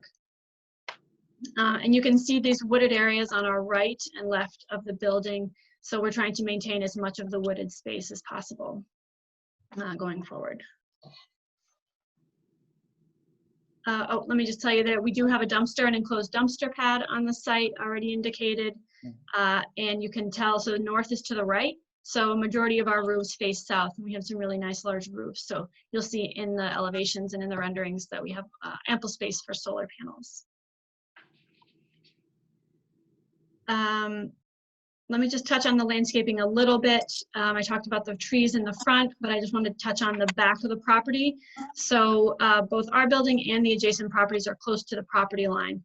So we've worked to incorporate some evergreen trees and some flowering trees into this side of the property for some buffer plantings. This site plan also gives you an indication of the site lighting that we are proposing. These would be on 12-foot poles. They're traditional looking features, but LED lights, so very energy efficient. They would be located at these 4 yellow posts within the parking area. And I can scroll down to our photometric, which we included in the package. And so those red dots are where the posts would be, and you can see that the light is cast towards the building and towards the parking lot and not out onto Anderson Way. And we also are proposing to put some wall-mounted lights to help illuminate entrances and walkways as well. So I won't go through this all the way through it, but I just wanted to put this out there so people understood the context of the buildings around us. You know, it's a very residential neighborhood. We do have some commercial projects, properties, excuse me, out on Route 6. Fire department is nearby, church across the street. The building at the top is one of the Anderson Way Housing Authority projects, properties, excuse me. So, you know, very traditional looking buildings in the area, gable roofs, things like that. So we tried to emulate that with our design. So I can walk you through the floor plan. Zoom in here. So Anderson Way is along the top of the plan, and this is our main entrance right in the center here. So you come in through a covered entry porch into a vestibule where there's an interior mailbox for all the residents. Come into the entry lobby, and then you have your choice of either going left to the independent apartments or right into the congregate living area. The staff office for the congregate living area is situated so that they can see everyone that's coming in and out of the building and monitor this door that people would enter into the congregate living space. So moving on to the congregate living, so you come in and it's a very large open floor plan, and with the living room, kitchen, and dining. This is done on purpose in terms of helping people with mobility issues move around the space easily, and also for sight lines for staff so that they can kind of monitor what's going on pretty easily from anywhere in this area. The kitchen is pretty good sized kitchen. There are some guidelines that the state has in terms of what type of food, how much food needs to be on the property at certain times. And so there's room for an extra stand-up freezer, a large pantry cabinet. So we accommodated that into the design. And there's also in this common area space, there's a sensory/meeting room, and this would be used for private meetings that need to be held, and also as a space for residents to do projects, art projects, things like that, where they need a quiet space. Both the living room and the sensory meeting room open up to a nice large shared covered porch in the back of the property. This common area also has a full bathroom, a full handicap accessible bathroom with a roll-in shower. And then as you move into the area where the residents would sleep, we have our 4 bedrooms in the corners. These are extra wide corridors. You'll see they're 6 foot wide, again, for mobility, anyone with mobility issues. We have our second bathroom, handicap accessible bathroom back here. Bedrooms have large closets. They have enough space for a chair so that residents can feel comfortable staying in their room for longer periods of time if they would like. We have a second means of egress and entry off the left side of the plan, and that is very close to where that van parking space is. Then we have miscellaneous closets and things that they need for storage. So then moving on over to the independent units, they're all laid out the same way. There's 665 to 700 square feet, depending on the unit. We have 2 fully accessible units, which is this one right near the entrance and this one at the end here. And then the rest of the units have a fully accessible bathroom, but the rest of it is a standard unit. But even in all of the units, we have open floor plans, so kitchen flows into dining and living, again, easy to move around these spaces. Large bedrooms, again, with a chair for sitting, and pretty large closets. as well. So and they each have their own covered porch. So they each have their own personal outdoor space that is right off of their living room. They do have one shared laundry room off of the corridor and a secondary entrance and exit right off the corridor. As Bob mentioned, there will be fire suppression in this building. We have sewer on the street, so no septic system required here. All right, and then let me scroll down to the elevations. So we have added some color and some trees and things to these elevations since the original submittal. And I just wanted to caveat here that these colors are not the colors that we'll be proposing. We have not decided on colors yet. These are really just to help you see the drawings better and differentiate between the type of materials we're proposing. The white is currently showing the clapboards, and then the shingles are in the tan color. So this is the front elevation here at the top of the page, and the central area right here. This is the entrance to the building. So our main goal, like as I stated earlier, was we didn't want this to feel institutional. We wanted it to feel like a home. So we tried to. It's a long building, so we tried to break it up into more residential sizes and shapes. So a lot of gable ends, a lot of different types of treating the roof. We have some covered windows. We tried to break it up as best we could to make it feel like individual units, which it is, you know, on the left side here. The left side is the independent living area, and the right side is the congregate living.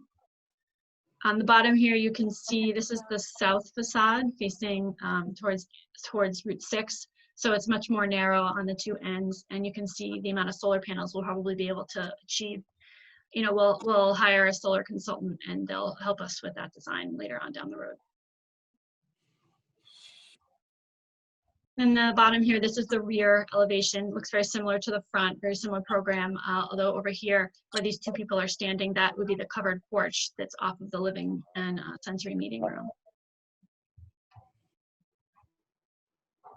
And then we've added in these 3D views just to give you a little bit more sense of scale, so that you can understand the size and shape of the building. So again, very traditional look to the building. And we believe that it really fits into the neighborhood that we're building in. So thank you very much. Thank you. Thank you, Catherine. Mr. Chair, if I may, can we have another 5-minute recess, if that's okay with you? Sure. Yeah, we'll take a 5 minutes recess. Thank you. Thank you. ZBA is back in session.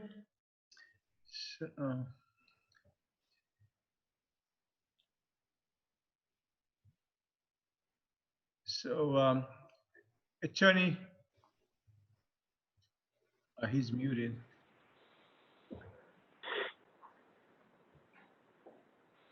Thank you, Mr. Chairman. When Catherine started with this project, she was childless, I believe, and over the two and a half years we've been working on, I guess the baby's now 2 years old. Yes, I did have one before, but yes, this one is now too. Well, not childless, but we started off, so this has been an evolutionary process, and Catherine, as you could see, the detail in her presentation is reflected in the work that she's brought before this board as far as the layout, and really appreciate that, Catherine. Like any project, it's going to take some funding to make it all happen, and who's been working with us in Department of Housing and Urban Development is Gabby Geller from the Women's Institute. I think, Gabby, you're muted right now, but Gabby's going to go over the DHCD's role, the Women Institute of Housing and Economic Development, and talk about how this project's going to get funded so it gets off the ground.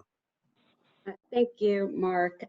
So good evening, everyone. Thank you for hosting us. I think Connie and Mark and Catherine have done a great job of walking you through the various elements of the project. I am a development consultant. I work for the Women's Institute for Housing and Economic Development. We are a nonprofit organization that, in addition to our own affordable housing development, work with a lot of smaller developers who either their primary role is to provide services for people and housing becomes a component, or they don't have the capacity just in their own resources to put together this sort of development. This is our second project working with Partners in Housing. We were the development consultant for O'Connor System House, which I think you are all familiar with. And so I'll just walk you through the financing piece. So as Attorney Deshays mentioned, we petitioned for a project eligibility letter through the Department of Housing and Community Development based on low-income housing program. We are envisioning a project that would be funded primarily through an allocation of facilities consolidation funds, or FCF, and that is a program to develop community-based housing for clients of the Department of Mental Health or the Department of Developmental Services. So that's a special carve-out funding for a project just like this. As we mentioned, we secured $500,000 of CPA funds from the Dartmouth CPC, and additionally, we are going to apply for Federal Home Loan Bank of Boston funds. That's a subsidy program, a competitive subsidy program. We will be applying this summer, and we'll find out at the end of the year if we've been successful. We sought that, and that's a partnership with a local bank that sponsors our project.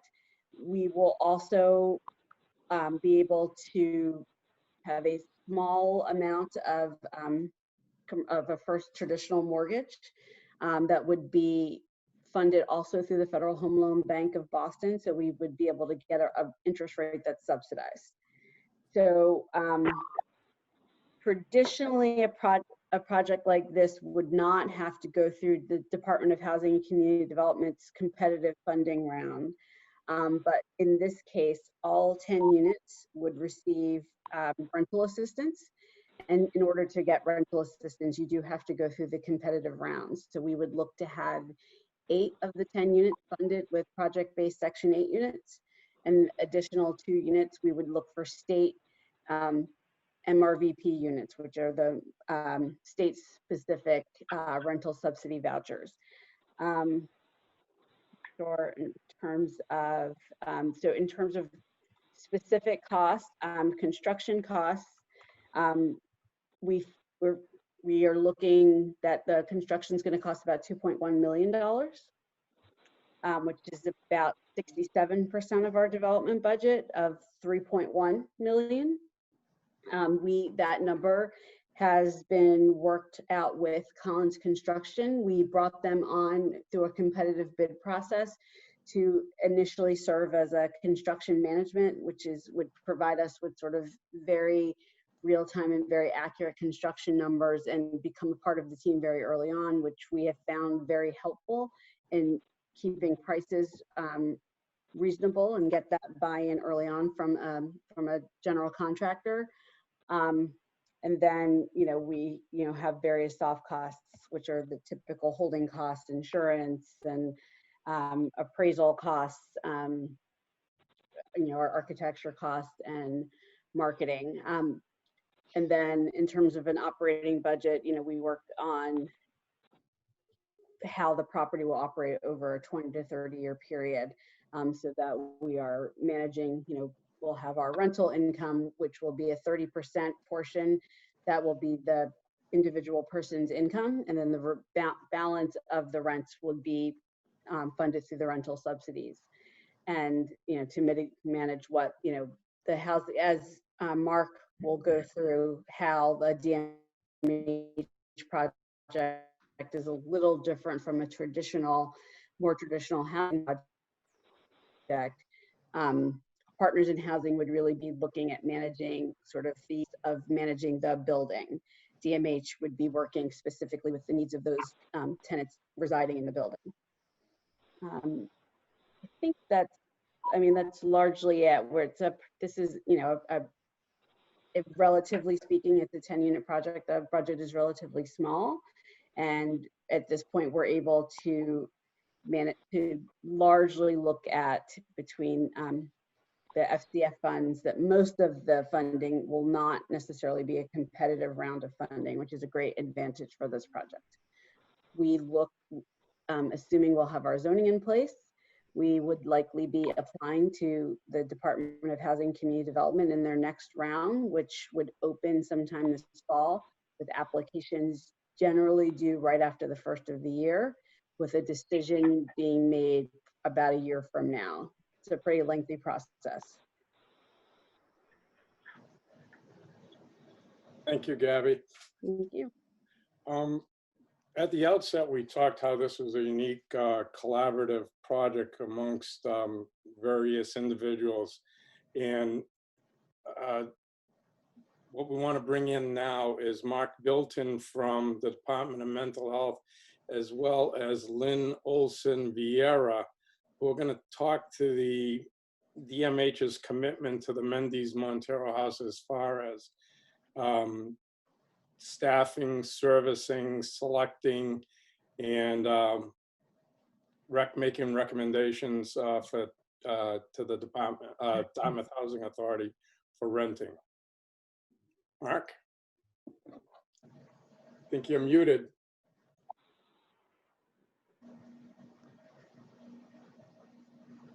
I thought I had it unmuted. Thank you very much, and thanks everybody for this great opportunity. Whereas I work with all of the stakeholders and housing partners in the Southeast in order to create and expand housing resources and build on our housing, affordable housing, and provide the various levels of housing that we would want for our clients. Lynn is going to share part of this piece with me so that she can speak to the services. We have 7 sites in the Southeast area, and Lynn is the site director for the New Bedford site that would be managing the services that are going to be provided at this setting. So I did want to first start by addressing, I think it was Mr. Pollock, who was interested in knowing the who this site was going to be made available to, and that was expressed right up front. You know, we always want to build and create additional affordable housing units and provide a different variety of treatment settings or housing settings across the state, but so that individuals can live in their own communities, and that was kind of talked about. And so right at the beginning, they did want to make sure that this was reserved that there was a commitment to provide the housing for Dartmouth residents. And then, you know, maybe also residents from surrounding towns. So we're committed to that. And Lynn, I think will be able to also speak to, you know, the individuals that are currently served in some of the group homes that she has that we talked about. A lot of the folks there may be in a two-story building in a group home that they currently, it's just not working out. They've got mobility issues or medical issues. And so this one-level setting is something that we're always looking for. And that's kind of what Connie spoke about. So that might be another group. So it may be an individual from one of the group homes that is served by the New Bedford site. And so an individual may be identified in that way as well. In terms of the tenant selection piece, you know, we want to make this housing as available as we can, and we want to you know, break down the barriers. But there is you know, going to be a specific service, right? And the nice thing about this arrangement, and this is again something the whole development was created to provide this, you know, independent portion, that allows for movement right into something if somebody needs additional support. So that's kind of been talked about.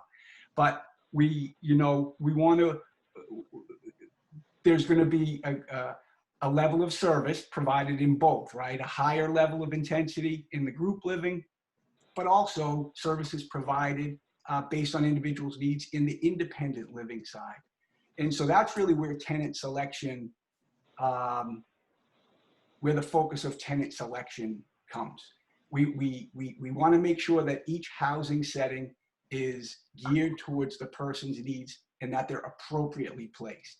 So we have, of course, there's a few thresholds here, right? There's becoming a DMH client, and there's a clinical piece to that, and person's functional impairments and things like that. But then there's also what's happening in these housing settings. And so really what it's going to boil down to is we want to make sure that the individuals identified can really benefit from the services, both in the independent side and at the group and the group side.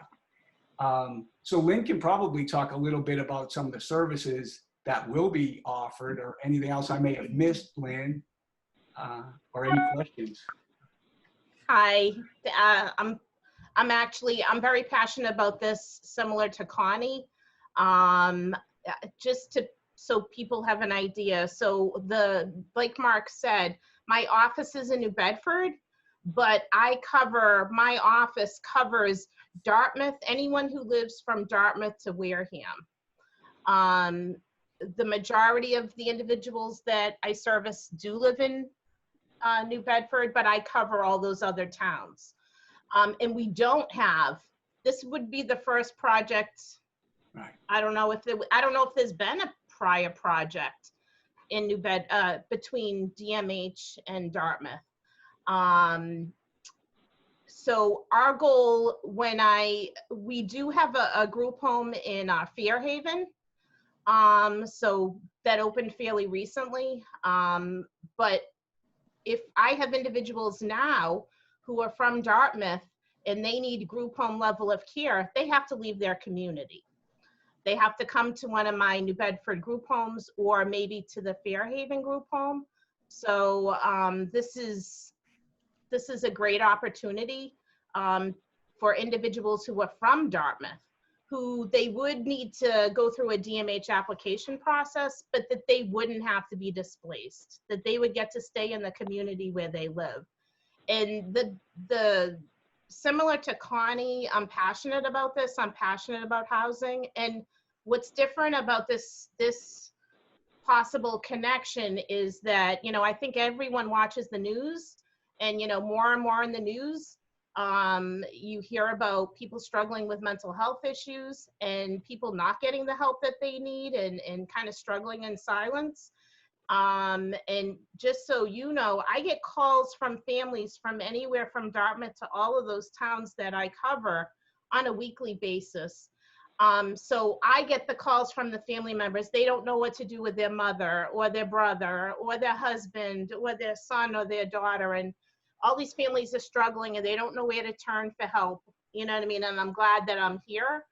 The difference with this kind of a collaboration is that housing, when you're talking about a family member or an individual who has a serious mental illness that rises to the level of needing DMH, housing isn't enough. Just having that person in an apartment without supports and without services isn't enough for that person. So this collaboration, the great thing about this, and the similar to the other group homes that we run, is that this is housing with daily supports. The group home part of we got the picture of the diagram, the 4-bedroom part of the project would be staffed 24-hour awake staff. Those individuals would have a minimum of 1 awake staff at night on the overnight, and during the day, typically you'd see 2 to 3 staff. And then on the apartment, the independent apartment, typically we would staff those. They would have contact with staff at least once a day. and sometimes more. If the person requires a home health aide or a CNA or a visiting nurse, they may receive even more supports. And the other thing that's so different about this project, unlike our other group homes, similar to what Connie said when we toured Brockton, is that this setup allows an individual, they could come in at either end of the situation. Like Mark said, we would be assessing what their needs are at the time that we're meeting with them, but they may, when we first start working with them, be fairly independent and may be able to still live in the apartment side of it with that once a day support. And, you know, they may have a day program, they may do volunteer work, they may have family that they're visiting, but then say they have a decline in their medical health and in their psychiatric health. Instead of leaving their home and instead of leaving their community, they could potentially then just go from the independent apartment in the same building, but just move from the independent apartment to the subsidized group home living situation, where they don't have to be relocated. Or reversely, we may have somebody that we're working with that is really struggling. You know, maybe they can no longer live at home. Maybe they were in subsidized housing and they were depressed, they were lonely, they were really struggling without that staff support. Maybe we would have them start, we do a thorough assessment. We may take them into the group home part to start, but then we've found that quite a few times when we give people a lot of support, that daily support where they're only living with a few other individuals and they're seeing staff on a 24-hour basis, and we're offering them counseling and, you know, proper medication, medical medication, psychiatric medication, we're giving them a meaningful day, that then they may improve to the point where they no longer need that and then could transfer over to one of those independent apartments. And again, not have to leave their community and not have to move across town or a few towns over, that they may be able to stay within that same building and go between the two parts of the project.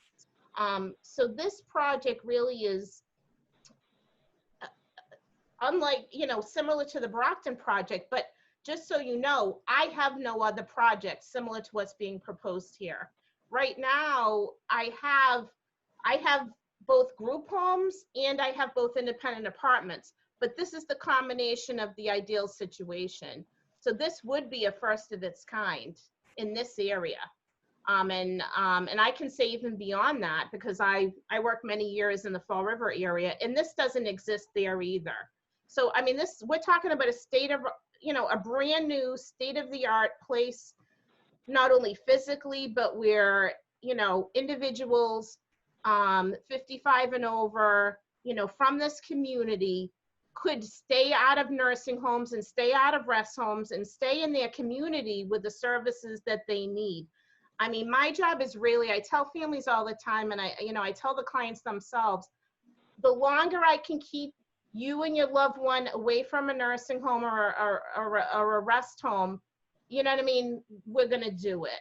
And that's the other important part about this project when we first started talking about it is, like Connie said, we've really found that our old group homes, a lot of them had second and third floors.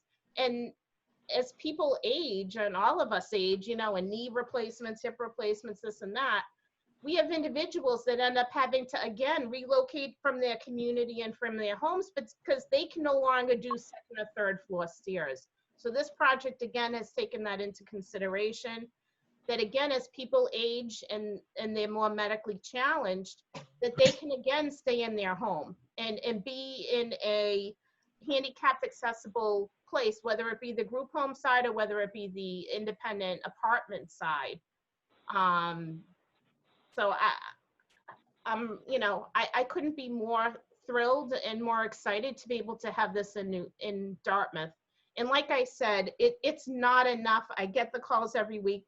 It's not enough. I know there's public housing out there, and I know there's rest homes out there, and I know there's assisted living out there, but individuals, and we all are, I don't know any family who's not touched by mental illness. including my own family, and just giving someone an apartment isn't enough. If you don't give them the services, I've seen too often, people end up losing their housing, getting evicted, they have hoarding issues, you know, they don't pay their rent, their mental health suffers, their medical health suffers, and this is the answer to that. To the, you know, I mean, to the, you know, to the highest level that we're able. So I'll get off my soapbox. All right. The good soapbox. Okay. Thank you. I'm sure we have some questions, and I'm sure the board members have some questions for the applicant. Before we start, open the floor for questions for the board members. I just have a quick question, and this is either for Attorney Chairs or maybe Attorney North. This is a 40B application. This is a comprehensive permit application. The property is located in the general business and a single residence A district. My question is on the uses, before we start into the details of the other waivers. On the uses now, I know in the multiple multifamily or units or multi-family dwelling is not allowed use in the general business district, which is fine because in the general business district, we are allowed to give use variances. Now, my question on the residential portion of the lot, right? A multifamily is not where in the single residence A, you're by zoning bylaws, you're only allowed to have a single residence, a single dwelling or a single unit. Now, having multi-family units would require a use variance from the Zoning Board of Appeals. And in Dartmouth, I'm just, maybe you can clarify if the 40B would supersede the zoning bylaws in the town, as we're not allowed to give use variances in the single residence A, B, and C, I believe, in the single residence zoning districts.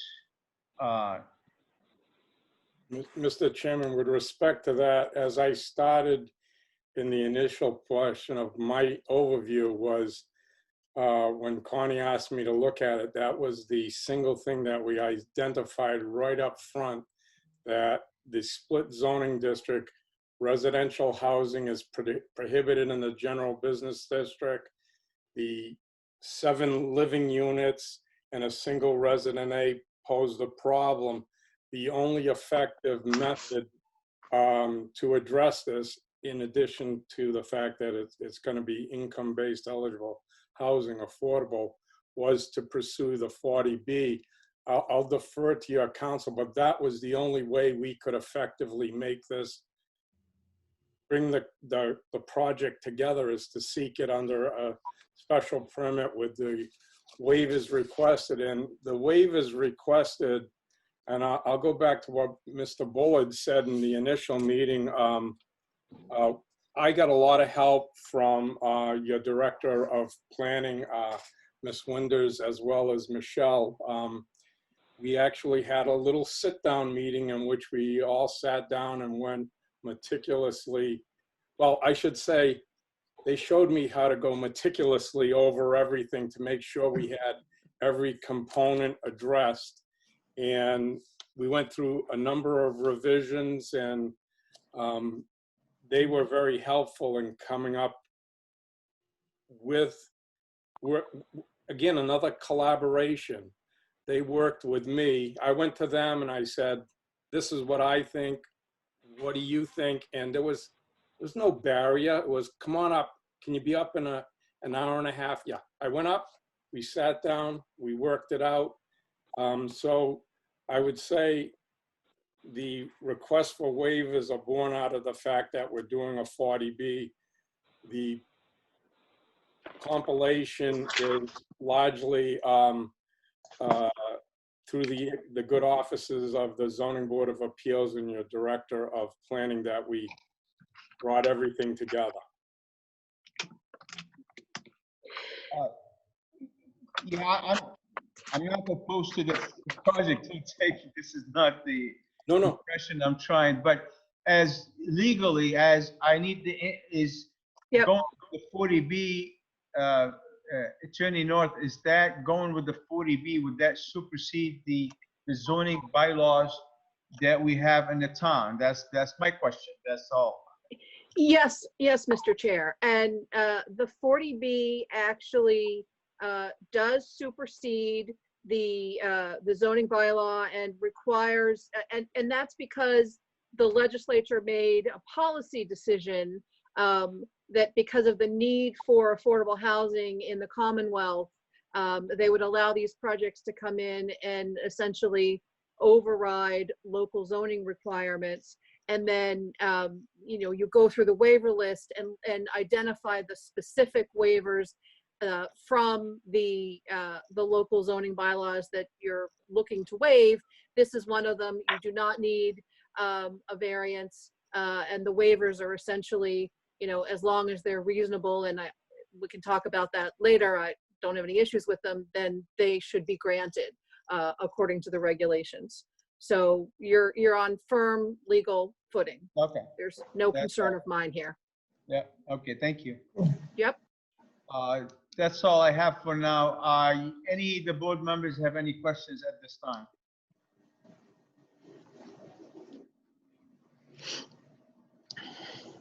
I do, Mr. Chair.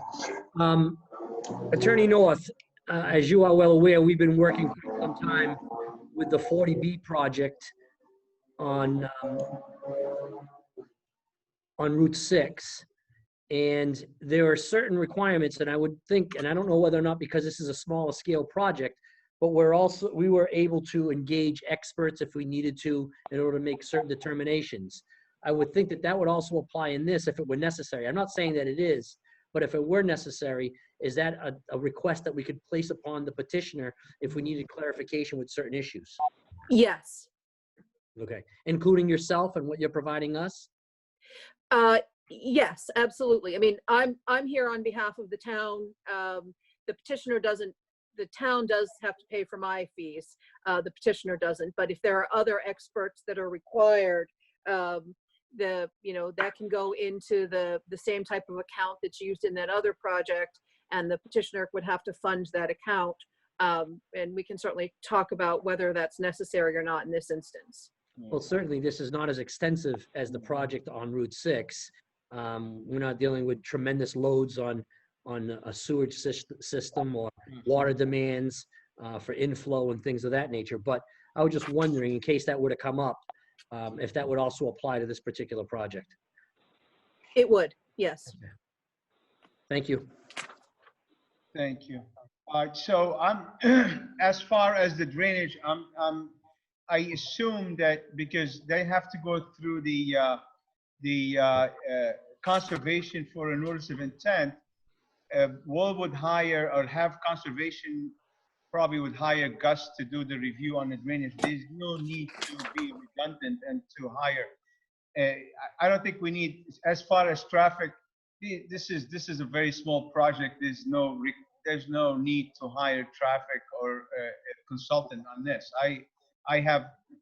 Let's all agree on this. We really don't need to get a lot of involved. And legally, we do have Ms. North, and I think this is not as complicated as the other project on Route 6. So we're in a good shape. I think we can move faster with this project, hopefully, as we moved with the other ones. So I sure hope so. Chairman, I have a question. Yeah, go ahead. Alvin Newman. As I understand it, we're talking about a project for 10 people. Is that correct? Yes. And none of these people will have vehicles? Do you want me to answer that? Go ahead. Go ahead. I wouldn't say never. It's always a possibility, but given this age group and my experience with our current clientele in that age group, I'd say it'd be highly unlikely that these individuals would have cars. At the most, maybe 1 out of the 10 may have a vehicle. All right, and you provided us, Mark, with maps. One map, well, it's actually a plan.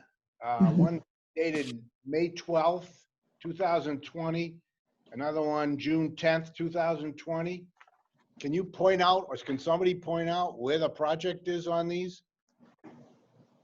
I could verbally tell you where the project is. Okay, verbally tell me. Okay, Catherine, if you What's the bring up name our, of, what's the name of the document that you're looking at? looking for the locust map. Map Geo. If you bring up our first sheet on the GAF. Yeah, I can show it to you. I'll show you my age. At one point where the yoga studio is, that was a Shell gasoline station. And this area right here is Hathaway Road as it comes down to the junction with Route 6. There was a former Shell gasoline station here at this site. And this right here is Anderson Way. The Fairhaven, the Dartmouth Fire Station is here. This is the Smithville Congregational Church. And so you come down. The fire station, Anderson Way is to the left of the fire station as you're facing. Yes, it is. Okay. Yes. And then you go past the fire station down Anderson Way, and it's the first lot on the right-hand side? Exactly. Right, yeah, this is the area right in here, this, as Catherine described it, triangular area. Got it. Thank you. You're welcome. I have no other questions at this point. Any more questions from the board members? Mr. Chairman? Yes, Can you hear Dr. me? Agai. Yes. From health point of view, is this project accessible for fire engine, ambulance, police department?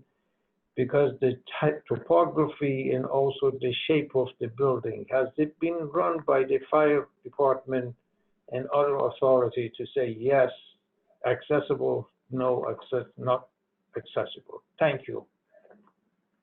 Dr. Agai, at the outset, we had a department heads meeting.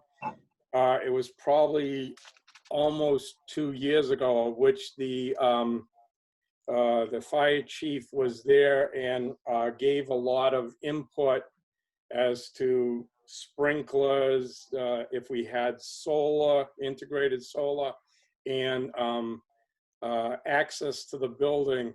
As Bob and Catherine mentioned, there's a single point of entry, a 20-foot wide, one-way entrance in and out of the property, which will allow public safety vehicles, be they ambulances or fire apparatus, to come in front of the building, set up, and have immediate access to 3 sides of the building.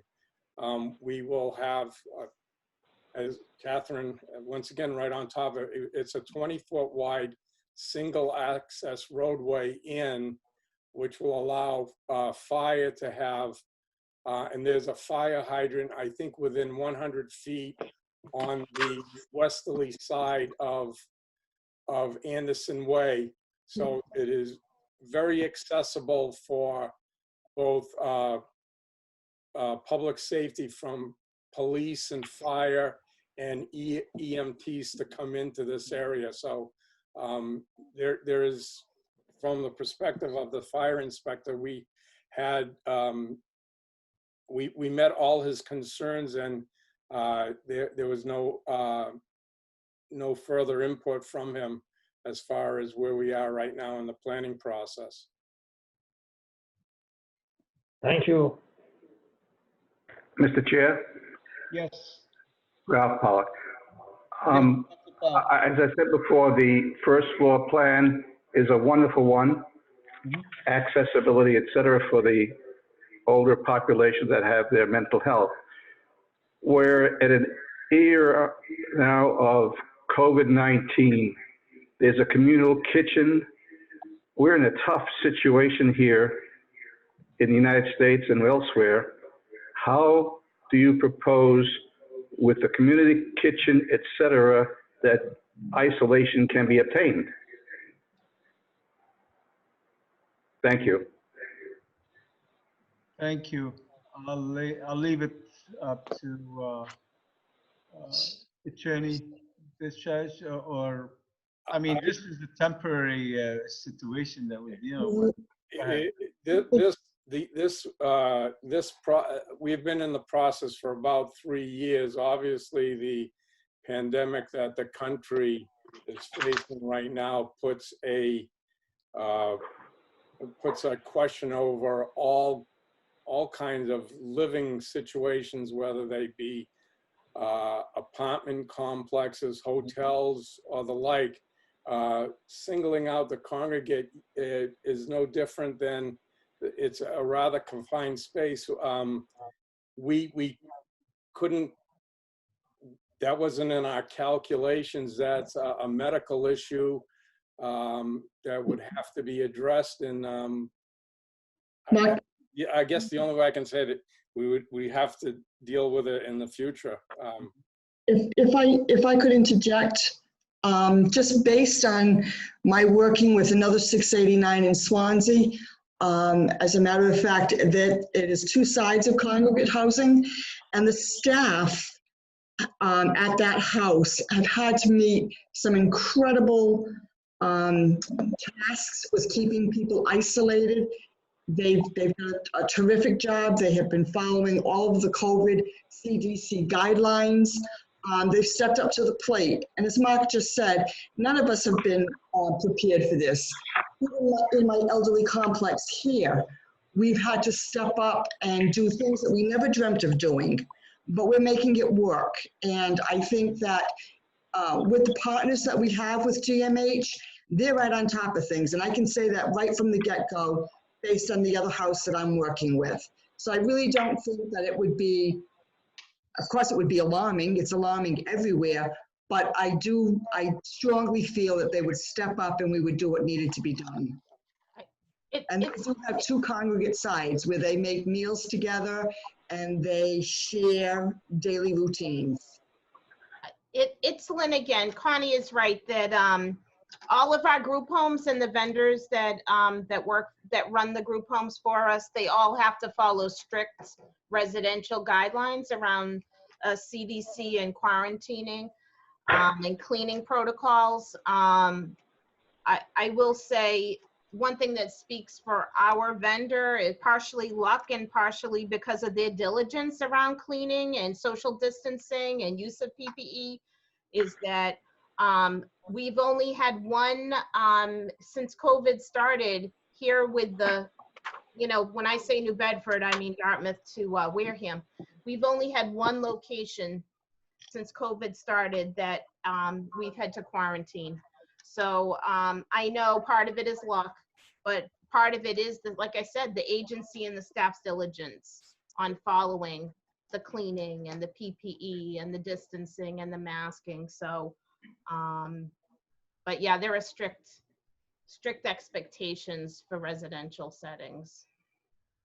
I think we'll have a vaccine by the time you construct. Let's hope. Fingers crossed. Okay, any other questions from board members?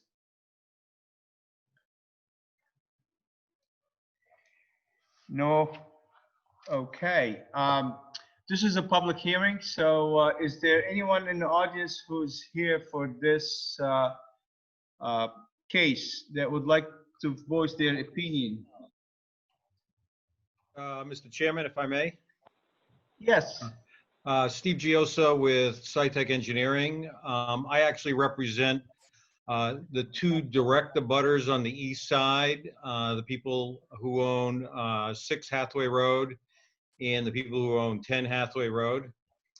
They've asked me to comment on the project, and what they wanted to make sure I stressed as a starting point is that they are 100% in favor of the project. They think it's a good project for the community.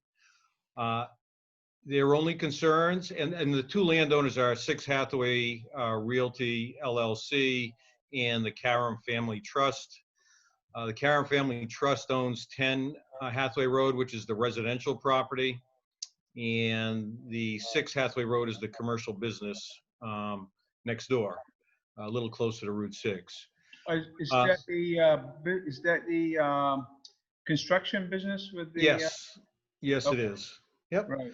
That project was subject to, I think, either special permit or variance back in, I remember. That is correct. Okay. Yeah, I represented them on that, and I've represented the Karam Family Trust on their property as well. Okay. I also wanted to state, I know, I think Attorney Medeiros mentioned, peer reviews.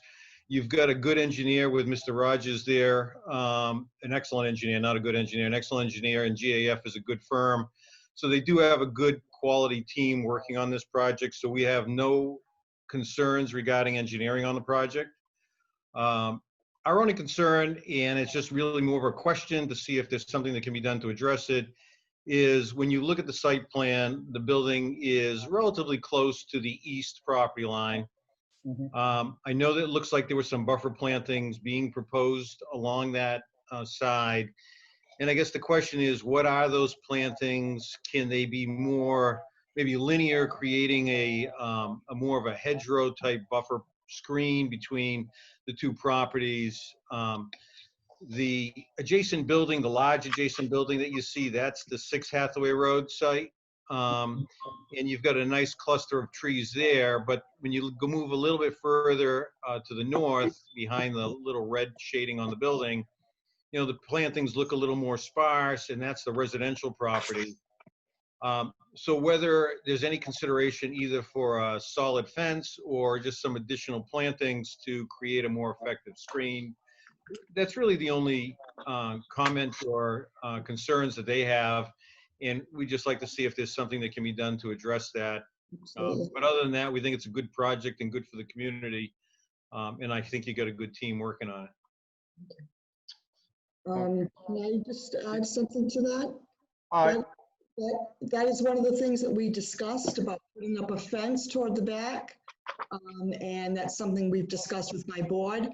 And it is definitely something we are going to address, because we realize the lines, and they've been very, the neighbors have been very supportive, and if that's what they've asked for, I know that with the architect and when we walked around the building with the state, that was brought up as well. So Catherine, if you want to add anything to it, I think that that's something we can definitely address.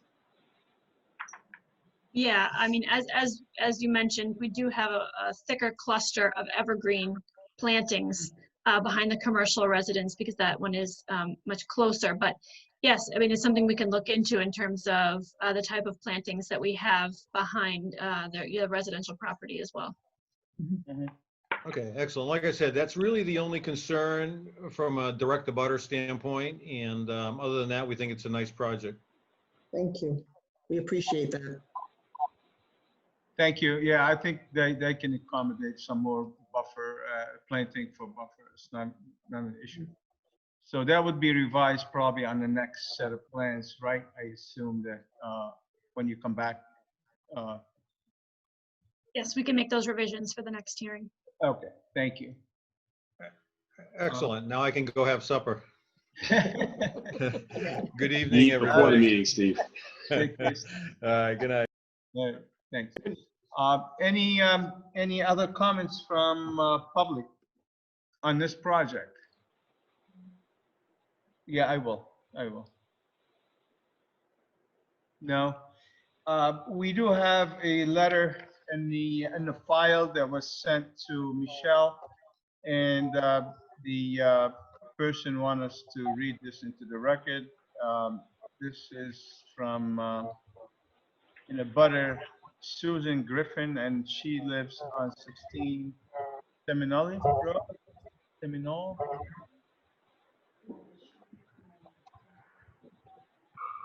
Right, but it's just, yeah, she's, so I'll read the letter into the record, and it says, to whom it may concern, the attention is zoning board of appeals. There are some mistakes in the map. Kingston Street runs in a straight line right up to Hathaway Road. The map indicates that Kingston Street starts on the side of Hathaway Road, in front of what I believe is 16 Hathaway Road, and it does not. That is a private driveway for the use of 16 through 20 Hathaway Road, which is a lot of people think is a shortcut to Kingston Street. My driveway is constantly used as a turnaround. Some even drive over my lawn to reach Kingston Street. The holidays are a nightmare with mall traffic.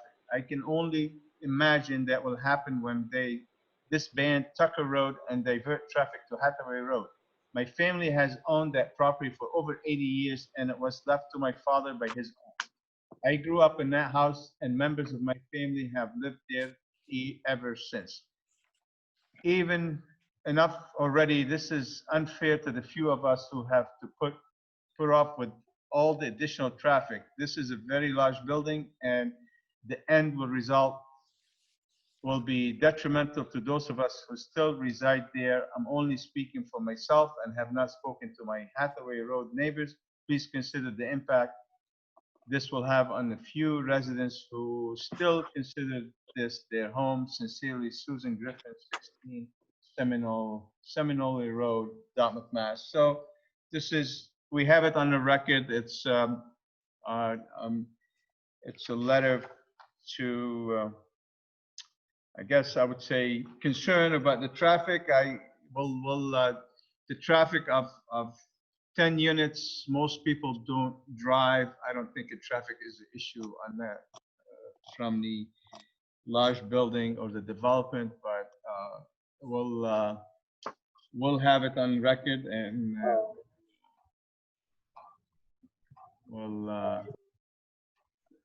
any Mr.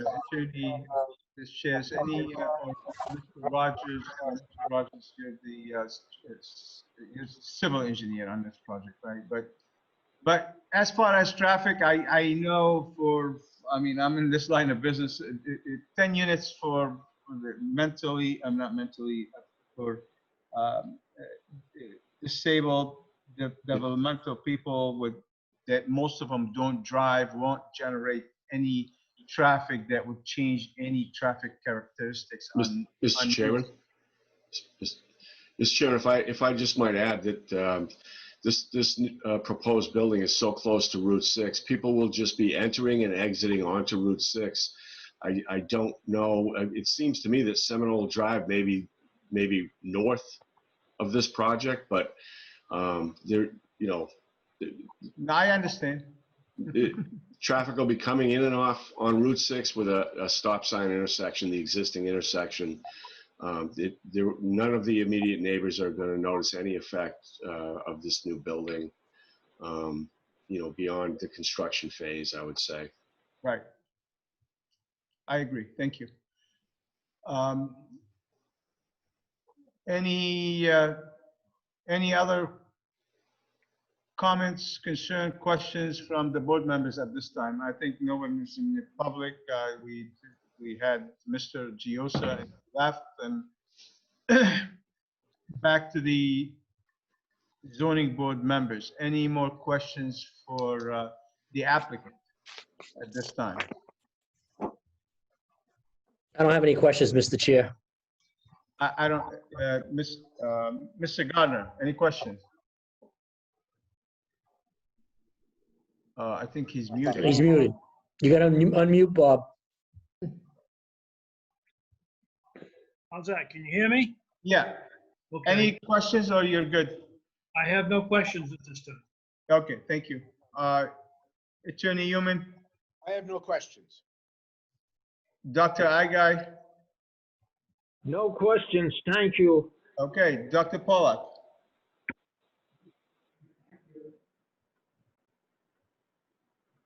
Dr. Pollack. No questions, thank you. Okay, thank you. So I think we're gonna wrap it up for tonight. Thank you for the presentation.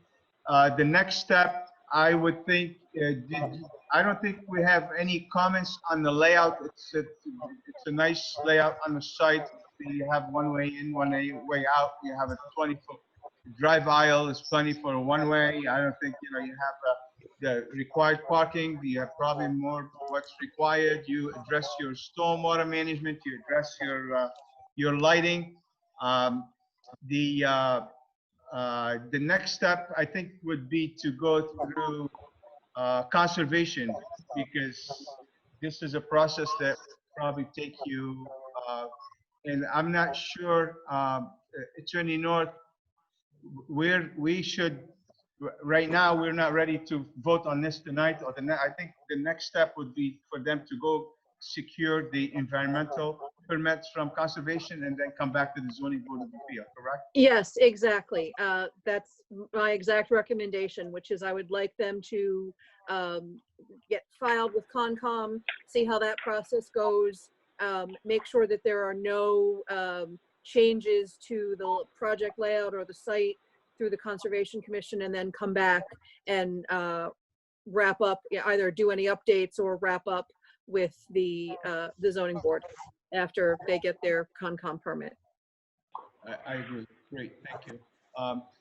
So we'll probably, Michelle, we probably move this for July, August, you think? Or we'll just keep it open for now? We'll just continue the hearing to a date to be determined, because we don't know when they will go to, I would assume. Are you ready to file with Conservation, Mr. Rogers? Yes, Mr. Chairman, we can file very quick. I would say we can file next week without an issue. Next So week, then you need. Yes, correct. So, So we'd file with them, and, it'd be at least 2 weeks before we would have a hearing, I believe. Right. So we could get, barring anything unforeseen, we could get Conservation's approval in July, and we would be ready for your approval in August. Just my opinion. So we can put them on the agenda for first week in August. Tuesdays for, let's keep it for Wednesdays for now, because I have a lot of hearings on Tuesdays and Thursdays. Wednesday the 12th, okay. Wednesday the 12th, okay. So for now, let's move to Wednesday, August 12th. And if by that time, if you're not ready, either we can. Well, if anyone's, I guess I would prefer do you have a meeting in July, Mr. Chairman? We do. How So about, that, last meeting, last week in July? 22nd, July 22nd. Yes, sir. That would be great. And then if, Yeah, if something, just let us know before, so we can either ask for continuous or we can move it to. yes, I appreciate it. So it'll be August 22nd, you said, right? That'll be Wednesday, August 22nd. July. July. Oh, July, I'm sorry. It's getting late. I didn't have my supper yet. Okay. Attorney Deshays, could you make sure that I get a copy of what's filed with Concom, please? Yes, we will. Great, thank you. Thank you so much for your time Does tonight. that mean that there will be no meeting July 21st? Yeah, we're meeting on July 8th and July 22nd. Now, we need I need a motion to continue this hearing to Wednesday, July 26th.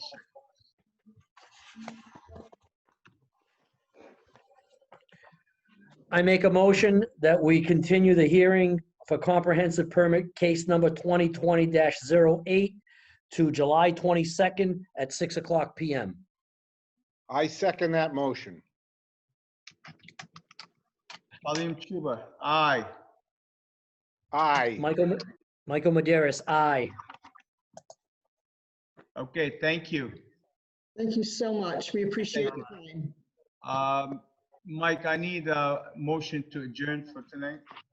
I make a motion that we adjourn this evening's hearing. I second that motion. Alvin Newman. Pauline Chuba, aye. Michael Maderis, aye. Thank you, Alvin gentlemen. Newman, aye.